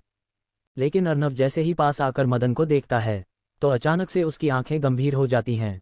वह मदन को एकटक देखता रह जाता है। मदन को देखकर अर्नव के शरीर में मौजूद उसकी शक्तियों में हलचल हो गई थी। और ऐसा तभी होता है जब किसी योद्धा के सामने उससे भी ज़्यादा ताकतवर कोई योद्धा आ जाए। हालांकि सभी योद्धाओं के साथ ऐसा नहीं होता। दूसरे योद्धाओं के साथ ऐसा तभी होता है जब सामने वाला योद्धा अपनी आभा को फैलाए हुए होता है, या फिर जब वह किसी हमले की तैयारी कर रहा हो। आखिर कैसे अर्नव को मदन की शक्तियों के बारे में पता चला? क्योंकि मदन ने तो किसी भी तरह की कोई हरकत ही नहीं की थी। आखिर ऐसा क्या रहस्य है जो मदन इतना ताकतवर होने के बावजूद भी गोलगप्पे बेचता है? क्या मदन बन सकता है अर्नव के लिए किसी तरह का कोई खतरा? ये जानने के लिए बने रहे हमारे साथ और पढ़ते रहिए mafia king Mukut Arnav. Chapter 99 something is wrong. Arnav जैसे ही पास आकर मदन को देखता है तो अचानक से उसकी आंखें गंभीर हो जाती हैं। वह मदन को एकटक देखता रह जाता है। मदन को देखकर अर्नव के शरीर में मौजूद उसकी शक्तियों में हलचल हो गई थी। और ऐसा तभी होता है जब किसी योद्धा के सामने उससे भी ज़्यादा ताकतवर कोई योद्धा आ जाए। हालांकि सभी योद्धाओं के साथ ऐसा नहीं होता। दूसरे योद्धाओं के साथ ऐसा तभी होता है जब सामने वाला योद्धा अपनी आभा को फैलाए हुए होता है, या फिर जब वह किसी हमले की तैयारी कर रहा हो। लेकिन इस समय मदन ऐसा कुछ भी नहीं कर रहा था। फिर भी अर्नव की शक्तियों में ये हलचल सिर्फ और सिर्फ इसलिए हुई थी क्योंकि अर्नव ने अपनी शक्तियों को बढ़ाने के लिए भारत की प्राचीन ग्रंथों की तकनीक का इस्तेमाल किया था। जिन तकनीकों में शुद्ध ऊर्जा सम्मिलित होती है, और अर्नव के पास इस तरह की प्राचीन शक्तियां इसलिए थी क्योंकि उसके गुरु माधव ने उस रहस्यमयी गुफा के अंदर बहुत से प्राचीन ग्रंथों का अध्ययन किया था। और दूसरी बात, अर्नव के पास से सुनहरा दिल था। सुनहरे दिल के पास अपनी खुद की अलग से दिव्य शक्तियां होती हैं। हालांकि अर्नव का सुनहरा दिल अभी जागृत नहीं हुआ है, लेकिन फिर भी वह अर्नव को इतना तो बता ही सकता था कि उसके सामने मौजूद योद्धा उससे ताकतवर है या नहीं। इसी कारण अर्नव मदन को देखकर ही पहचान गया था कि मदन कोई साधारण इंसान नहीं है, बल्कि वह एक ताकतवर योद्धा है। लेकिन वह बस ये सोच रहा था, आखिर इतना ताकतवर होने के बावजूद भी मदन गोलगप्पे क्यों बेच रहा है। अर्नव इस समय मदन को देखते हुए मन ही मन कहता है, गुरुदेव, क्या आप सामने वाले की ताकत देख पा रहे हैं? मुझे ये काफ़ी ज़्यादा ताकतवर योद्धा लग रहा है। अर्नव के इतना कहने के अगले ही पल अर्नव को अपने दिमाग में उसके गुरुदेव माधव की आवाज़ सुनाई देती है। अर्नव, तुम्हारा कहना बिल्कुल सही है।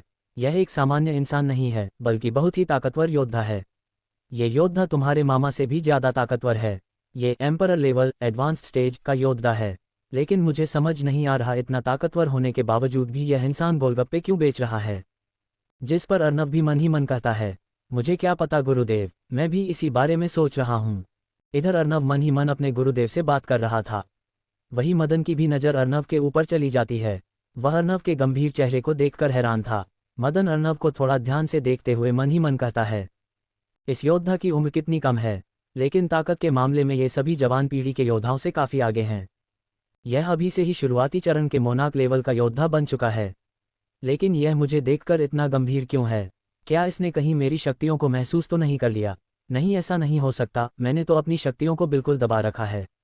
अगर यहाँ पर अंतिम चरण के एम्परर लेवल का योद्धा भी हो तो वह भी मेरी शक्तियों को महसूस नहीं कर सकता। तो ये लड़का मेरी शक्तियों को कैसे महसूस कर सकता है? मैं शायद कुछ ज़्यादा ही सोच रहा हूँ। जहाँ मदन अपने ख्यालों में खो गया था, वही अर्नव अपने ख्यालों की दुनिया से बाहर आ गया था। अर्नव का ध्यान एक लड़के की वजह से टूट गया था, जो इस समय सलोनी के पास खड़ा था और सलोनी की तरफ देखते हुए उसके साथ फ्लर्ट कर रहा था। उसकी बात सुन अर्नव अपने ख्यालों की दुनिया से बाहर आ गया था। लेकिन उस लड़के को देखकर अर्नव को काफ़ी ज़्यादा गुस्सा आ रहा था। तभी वहाँ पर कुछ बाइकर्स आ जाते हैं। उन्हें देखकर ऐसा लग रहा था जैसे वह यहाँ के लोकल गुंडे हैं। वह बाइक पर चलते चलते लड़कियों को छेड़ रहे थे।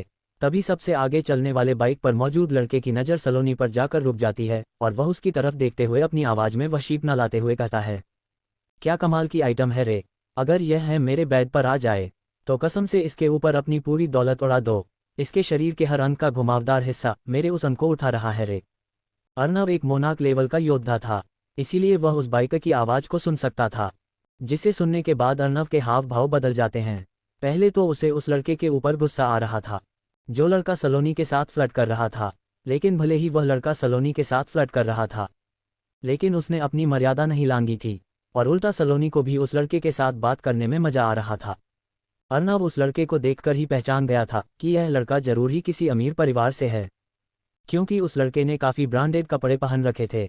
उस लड़के ने अभी तक सलोनी के लिए किसी भी अपशब्द का इस्तेमाल नहीं किया था, बल्कि वह सलोनी की खूबसूरती की तारीफ कर रहा था। इस कारण से अर्नव का गुस्सा उस लड़के के ऊपर से थोड़ा कम होता है। मदन ने भी इस समय उस बाइकर की बात सुन ली थी और उसे भी उस बाइकर के ऊपर काफ़ी गुस्सा आ रहा था, क्योंकि सलोनी जब से आई थी उसके साथ काफ़ी अच्छी तरह से बात कर रही थी, क्योंकि सलोनी में अमीर परिवार की लड़कियों के जैसा घमंड नहीं था, बल्कि वह मदन को काफ़ी इज्जत दे रही थी। इसी कारण मदन को उन बाइकर के ऊपर काफ़ी गुस्सा आ रहा था। अर्नव की आंखें इस समय कठोर थी।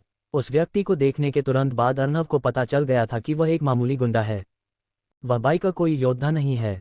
लेकिन अर्नव अपने आसपास के माहौल को देखकर थोड़ा हैरान था, क्योंकि एक ऐसा इंसान जिसके पास किसी भी तरह की कोई भी ताकत नहीं है, जो एक मामूली सा गुंडा है, वह यहाँ पर दादागिरी कर रहा है। लेकिन उल्टा उसके बिल्कुल विपरीत आसपास घूमते बहुत से लोग योद्धा थे, जो किसी को भी अपनी मौजूदगी महसूस नहीं होने दे रहे थे। वह उस मामूली से गुंडे को कुछ नहीं कह रहे थे। ये दृश्य अर्नव को थोड़ा अजीब लग रहा था। उसे महसूस हो गया था कि यहाँ पर कुछ गड़बड़ है, जिसकी उसे गंध आ गई थी। इसीलिए अर्नव भी यहाँ पर अपने योद्धा वाली ताकत दिखाने की बजाय थोड़ी दूरी पर खड़े गाड़ियों के काफिले को देखता है। इस समय उन गाड़ियों के बाहर बहुत से बॉडीगार्ड अपने हाथों में राइफल लिए खड़े थे। अर्नव उनमें से एक इंसान को देखता है, जिसके हाथ में इस समय किसी भी तरह का कोई भी हथियार नहीं था। यह कोई और नहीं बल्कि रवि था। रवि भी अर्नव की तरफ देख रहा था। अर्नव ने रवि को आंखों ही आंखों में कुछ इशारा किया था।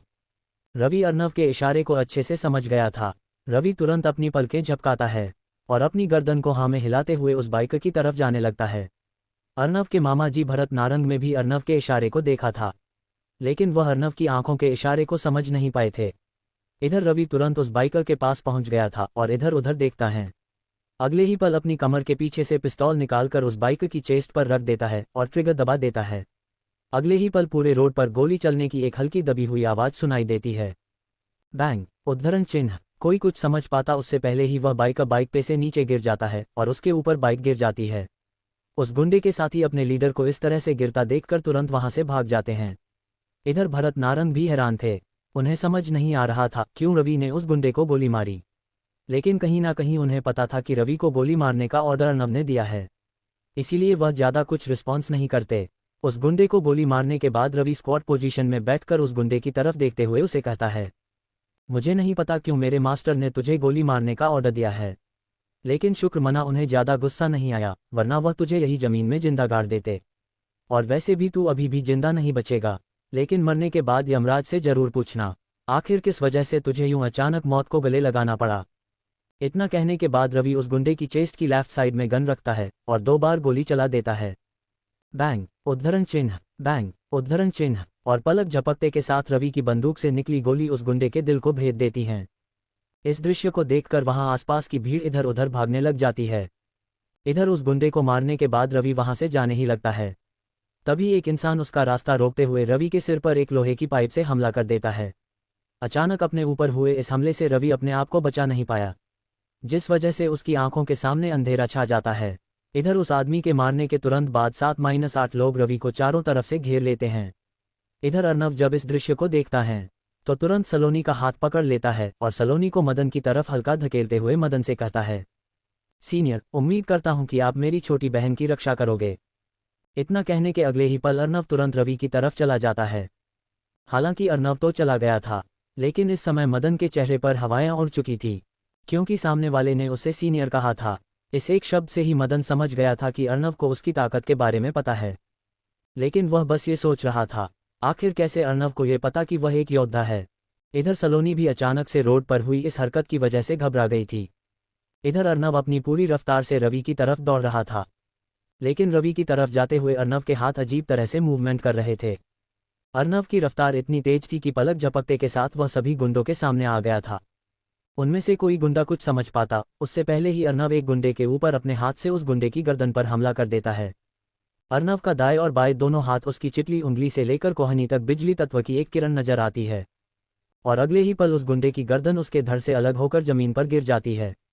अर्नव के दोनों हाथों में बिजली तत्वों की शक्तियां उत्पन्न हो चुकी थी, जिस वजह से अर्नव का हाथ एक तलवार के तीखेपन से भी ज्यादा तीखा हो चुका था। सिर्फ इस एक दृश्य ने ही वहां पर मौजूद बाकी गुंडों की रीढ़ की हड्डी में ठंडक पैदा कर दी थी।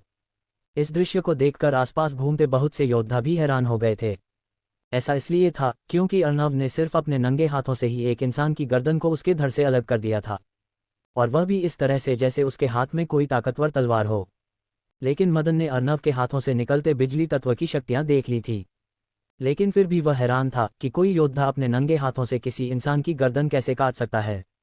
कुछ इस तरह का काम तो वह भी नहीं कर सकता था। इधर अर्नव के मामा भरत नारंग भी आंखें फाड़कर अर्नव को देख रहे थे। लेकिन भरत नारंग अगले ही पल अपने ख्यालों की दुनिया से बाहर आते हैं और तुरंत अर्नव की तरफ दौड़ने लग जाते हैं।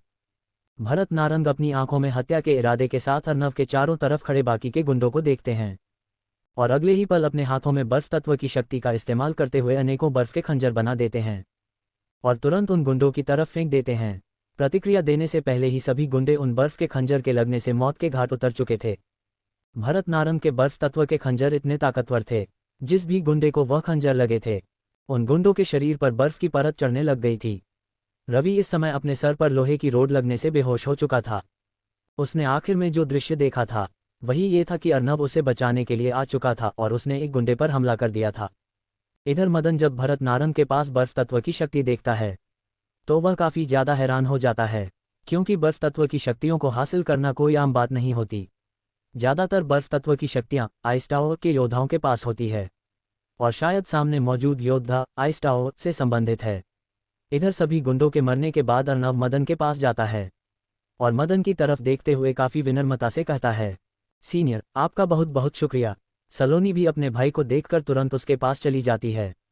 इधर मदन अर्नव की तरफ देखते हुए गंभीरता के साथ कहता है, लड़के, क्या मैं तुमसे अकेले में कुछ देर बातें कर सकता हूँ? मदन की बात सुनने के बाद अर्नव सलोनी की तरफ देखते हुए कहता है, सलोनी, तुम मामा जी के साथ गाड़ी में जाओ, मैं इनसे बात करके थोड़ी देर में आ रहा हूँ। इस समय सलोनी थोड़ी डर चुकी थी और वह अर्नव की बात मानकर तुरंत अपने मामा भरत नारंग के साथ चली जाती है। इधर भरत नारंग अर्नव की चिंता कर रहे थे, लेकिन वह अपने मामा को आंखों ही आंखों में आश्वासन देता है कि वह बिल्कुल ठीक रहेगा, जिस वजह से भरत नारंग भी सलोनी को लेकर गाड़ी की तरफ चले जाते हैं। उनके जाने के बाद अर्नव मदन की तरफ देखते हुए गंभीरता के साथ कहता है, हाँ बोलिए सीनियर, आप मुझसे क्या कहना चाहते हैं? अर्नव की बात सुनकर मदन एक गहरी सांस छोड़ते हुए अर्नव से कहता है, लड़के, क्या तुम मुझे बता सकते हो आखिर मेरे कुछ किए बिना भी तुमने मुझे कैसे पहचाना कि मैं एक योद्धा हूँ? क्या अर्नव मदन के इस सवाल का जवाब देगा? आखिर इस जगह में ऐसी क्या गड़बड़ है जो ताकतवर योद्धा इस तरह से आम इंसान बनकर घूम रहे हैं? आखिर मदन अर्नव से क्या बातें करना चाहता है? इन सभी सवालों के जवाब जानने के लिए बने रहे हमारे साथ और पढ़ते रहिए mafia king Mukut Arnav, chapter 100 yellow wine forest. हाँ बोलिए सीनियर, आप मुझसे क्या कहना चाहते हैं? अर्नव की बात सुनकर मदन एक गहरी सांस छोड़ते हुए अर्नव से कहता है, लड़के, क्या तुम मुझे बता सकते हो आखिर मेरे कुछ किए बिना भी तुमने मुझे कैसे पहचाना कि मैं एक योद्धा हूँ? मदन की इस बात को सुनने के बाद अर्नव काफ़ी नॉर्मली मदन से कहता है, मेरे अपने कुछ राज है जिन्हें मैं किसी को नहीं बताता। उम्मीद करता हूँ कि आपको भी उनको जानने की ज़्यादा उत्सुकता नहीं है। अर्नव की बात सुनकर मदन काफ़ी ज़्यादा हैरान था, लेकिन वह ये देखकर भी हैरान था कि उसकी ताकत जानने के बावजूद भी अर्नव उसके साथ इतनी नॉर्मली बात कर रहा है। मतलब अर्नव का बैकग्राउंड जरूर ही काफ़ी ताकतवर होगा, इसीलिए वह भी अर्नव से इस बारे में ज़्यादा कुछ नहीं कहता। उल्टा बात को घुमाते हुए अर्नव से पूछता है, लड़के, क्या तुम भी यहाँ पर येलो वाइन फॉरेस्ट के अंदर जाने के लिए आए हो? मदन की बात सुनकर अर्नव हैरान हो जाता है और इसी हैरानी के साथ अर्नव मदन से पूछता है, आखिर ये येलो वाइन फॉरेस्ट क्या है और क्या इसी फॉरेस्ट की वजह से ही यहाँ पर इतने ताकतवर योद्धा इकट्ठे हुए हैं? अर्नव की इस बात को सुनकर इस बार हैरान होने की बारी मदन की थी, क्योंकि मदन ने सोचा था कि अर्नव यहाँ पर येलो वाइन फॉरेस्ट के लिए ही आया है, लेकिन सामने वाले को तो इसके बारे में बिल्कुल भी पता नहीं था। लेकिन अब मदन अर्नव को सब बताते हुए कहता है, हाँ, यहाँ पर जितने भी योद्धा है सभी येलो वाइन फॉरेस्ट के लिए इकट्ठा हुए हैं। मदन की इतनी बात को सुनकर अर्नव कहता है, उस फॉरेस्ट में शायद कुछ तो खास है जिस वजह से इतने ताकतवर योद्धा यहाँ पर इकट्ठा हो रहे हैं। अर्नव की इस बात का जवाब देते हुए मदन कहता है, तुमने बिल्कुल सही सोचा, उस फॉरेस्ट में बहुत कुछ खास है। उस फॉरेस्ट का नाम येलो वाइन इसीलिए है क्योंकि उस पूरे जंगल में चारों तरफ पीली बेल फैली हुई है, और वह पीली बेल कोई सामान्य बेल नहीं है, बल्कि वह ऐसी बेल है जो योद्धाओं के ऊपर हमला करती है, और एक बार वह जिस भी योद्धा के साथ चिपक जाती है उसकी पूरी शक्ति को उसके शरीर से खींच लेती है। लेकिन फिर भी उस जंगल के अंदर योद्धा इसलिए जाते हैं क्योंकि उस जंगल के अंदर प्राकृतिक ऊर्जा काफ़ी ज़्यादा है, जो एक योद्धा के ऊर्जा स्तर को बढ़ाने में उसकी सहायता करता है। और वहाँ पर कुछ ऐसे खजाने हैं जिनके बारे में किसी को नहीं पता। अगर वहाँ पर किसी योद्धा को कोई ताकतवर हथियार मिल जाए तो वह उस हथियार की सहायता से अपने से एक लेवल ऊपर के योद्धा को जान से मार सकता है। और उस जंगल के अंदर हथियारों के अलावा और भी बहुत सी कीमती वस्तुएं हैं, लेकिन ये जंगल हर 5 सालों में सिर्फ एक बार ही खुलता है, और वह भी सिर्फ 1 महीने के लिए, और सिर्फ इसी जंगल के लिए यहाँ पर इतने सारे ताकतवर योद्धा इकट्ठे हुए हैं। मदन की बात सुनकर अर्नव काफ़ी ज़्यादा हैरान हो जाता है, और वह इसी हैरानी के साथ मदन से पूछता है, सीनियर क्या आप मुझे बता सकते हैं आखिर यह येलो वाइन फॉरेस्ट खुलने में कितना समय रह गया है? अर्नव की इस बात को सुनने के बाद मदन अपने चारों तरफ देखता है और फिर काफ़ी धीमी आवाज़ में अर्नव से कहता है, ये फॉरेस्ट खुलने में सिर्फ 4 दिन का समय रह गया है, और इन 4 दिनों में यहाँ पर एक से बढ़कर एक ताकतवर योद्धा आने वाले हैं। मदन से सारी जानकारी लेने के बाद अर्नव को याद आता है कि उसने मदन से उसके बारे में अभी तक कुछ भी नहीं पूछा। इसीलिए वह पहले तो थोड़ा शर्माता है और फिर अपने मन को शांत करते हुए मदन से पूछता है, सीनियर मुझे माफ़ करना, मैंने आपसे अभी तक इतनी सारी जानकारी ले ली, लेकिन मैंने आपसे अभी तक आपके बारे में कुछ भी नहीं पूछा। अगर आपको कोई परेशानी ना हो तो क्या आप मुझे अपने बारे में कुछ बता सकते हैं? अर्नव की बात सुनने के बाद मदन हल्का मुस्कुराते हुए अर्नव को कहता है, लड़के, मेरा नाम मदन प्रताप है, और मैं एक ऐसा योद्धा हूँ जो हमेशा अकेले कार्य करता है। वैसे तुम भी अपने बारे में कुछ बताओ। मदन की बात सुनने के बाद अर्नव मदन की आंखों में देखते हुए गंभीरता से कहता है, सच बताऊं या झूठ? जिस पर मदन हल्का मुस्कुराते हुए कहता है, सच ही बताओ। जिस पर अर्नव एक गहरी सांस छोड़ते हुए मदन प्रताप से कहता है, मैं आपको अपनी पूरी पहचान तो नहीं बता सकता, लेकिन आप बस इतना जान लीजिए कि मैं नारंग परिवार से संबंधित हूँ। अर्नव की इस एक बात ने मदन प्रताप के चेहरे की मुस्कान को हैरानी में बदल दिया था। इस समय मदन को अपनी आंखों पर विश्वास नहीं हो रहा था कि वह एक ऐसे व्यक्ति से मिल रहा है जो नारंग परिवार से संबंधित है। मदन को नारंग परिवार की ताकत के बारे में अच्छे से पता था। भले ही नारंग परिवार अब पहले की तरह इतना ताकतवर नहीं था, लेकिन उसकी जड़ें अभी भी पहले की तरह ही मजबूत है। नारंग परिवार के पिछले राजा, जिनको चंद्रेश नारंग भी बोलते हैं, वह जब इस परिवार के राजा थे तब वह लॉर्ड लेवल के योद्धा थे, जिनके सामने कोई भी अपना मुंह खोलने की हिम्मत नहीं करता था। लेकिन नारंग परिवार का वर्तमान राजा अमर नारंग अंतिम चरण के एम्परर लेवल का योद्धा था, जो एक लॉर्ड लेवल का योद्धा बनने से एक कदम दूर था। भले ही अमर नारंग लॉर्ड लेवल का योद्धा बनने से सिर्फ एक कदम दूर थे, जो कहने में काफ़ी आसान लग रहा था, लेकिन इस एक कदम को पार करना उतना ही ज़्यादा मुश्किल था। बहुत से योद्धाओं को तो इस एक कदम को पार करने में ही 1000 साल से ज़्यादा का समय लग जाता है। भले ही कहा जाता हो कि मनुष्य 100 साल से ज़्यादा नहीं जीवित रह सकते, लेकिन जो व्यक्ति कल्टीवेशन करते हैं उनके लिए ऐसा संभव होता है। जहां पर एक सामान्य इंसान 70 से 75 साल तक ही जीवित रह सकता है, वही जो योद्धा फाइटर रेलम का योद्धा होता है वह 100 वर्षों तक जीवित रह सकता है। वही अर्थ रेलम के योद्धा का जीवन काल 1000 वर्ष होता है। स्काई रेलम में प्रवेश करने के बाद योद्धा का जीवन काल बढ़कर 10,000 वर्ष हो जाता है। 10,000 वर्षों को वन ईरा, युग या एज कहते हैं। जैसे कई बार साइंस में स्टोन एज या आइस एज का जिक्र होता है, उसका मतलब वन ईरा होता है। वही स्पिरिट रेलम में प्रवेश करने के बाद एक मनुष्य का जीवन काल बढ़कर 10 ईरा का हो जाता है, जिसे सामान्य तौर पर 1,00,000 वर्ष कह सकते हैं। वही कोर रेलम में आने के बाद जीवन काल 100 ईरा का हो जाता है, जिसे हम 10 लाख वर्ष या फिर 1 मिलियन वर्ष कह सकते हैं। और इस समय इस रेलम पर अर्नव के गुरुदेव माधव थे, जिनकी आयु 100 ईरा के बराबर थी। इस समय अर्नव की खुद की आयु भी 1 ईरा की थी, जिसका मतलब था कि अर्नव 10,000 वर्षों तक जीवित रह सकता है। हालांकि आगे के रेलम में प्रवेश करने के बाद जीवन काल भी बढ़ता जाता है, लेकिन अभी उनके बारे में हमें कोई ज्ञात नहीं है कि आगे के रेलम में जीवन काल में कितनी वृद्धि होती है। इधर मदन से थोड़ी और देर बात करने के बाद अर्नव अपने मामा जी भरत नारंग के पास जाता है और उन्हें भी इस बारे में बताता है, और फिर उन्हें कहता है कि वह सभी को यहाँ से लेकर चले जाए, लेकिन वह इस जंगल से आने के बाद घर आ जाएगा। उसके मामा पहले तो उसकी इस बात को मानने से इनकार कर रहे थे, लेकिन अर्नव के जिद करने की वजह से वह थोड़ी देर बाद अर्नव की बात मान जाते हैं। उसके बाद वह सभी को लेकर चले जाते हैं, लेकिन अर्नव वहीं पर रुक जाता है। वह 4 दिन तक लगातार मदन प्रताप के साथ रहा था और उनसे बातें करता रहता था, जिससे उसको येलो वाइन फॉरेस्ट के बारे में और भी बहुत से बातें पता चली थी। अब तो अर्नव बस उस जंगल के खुलने का इंतजार कर रहा था।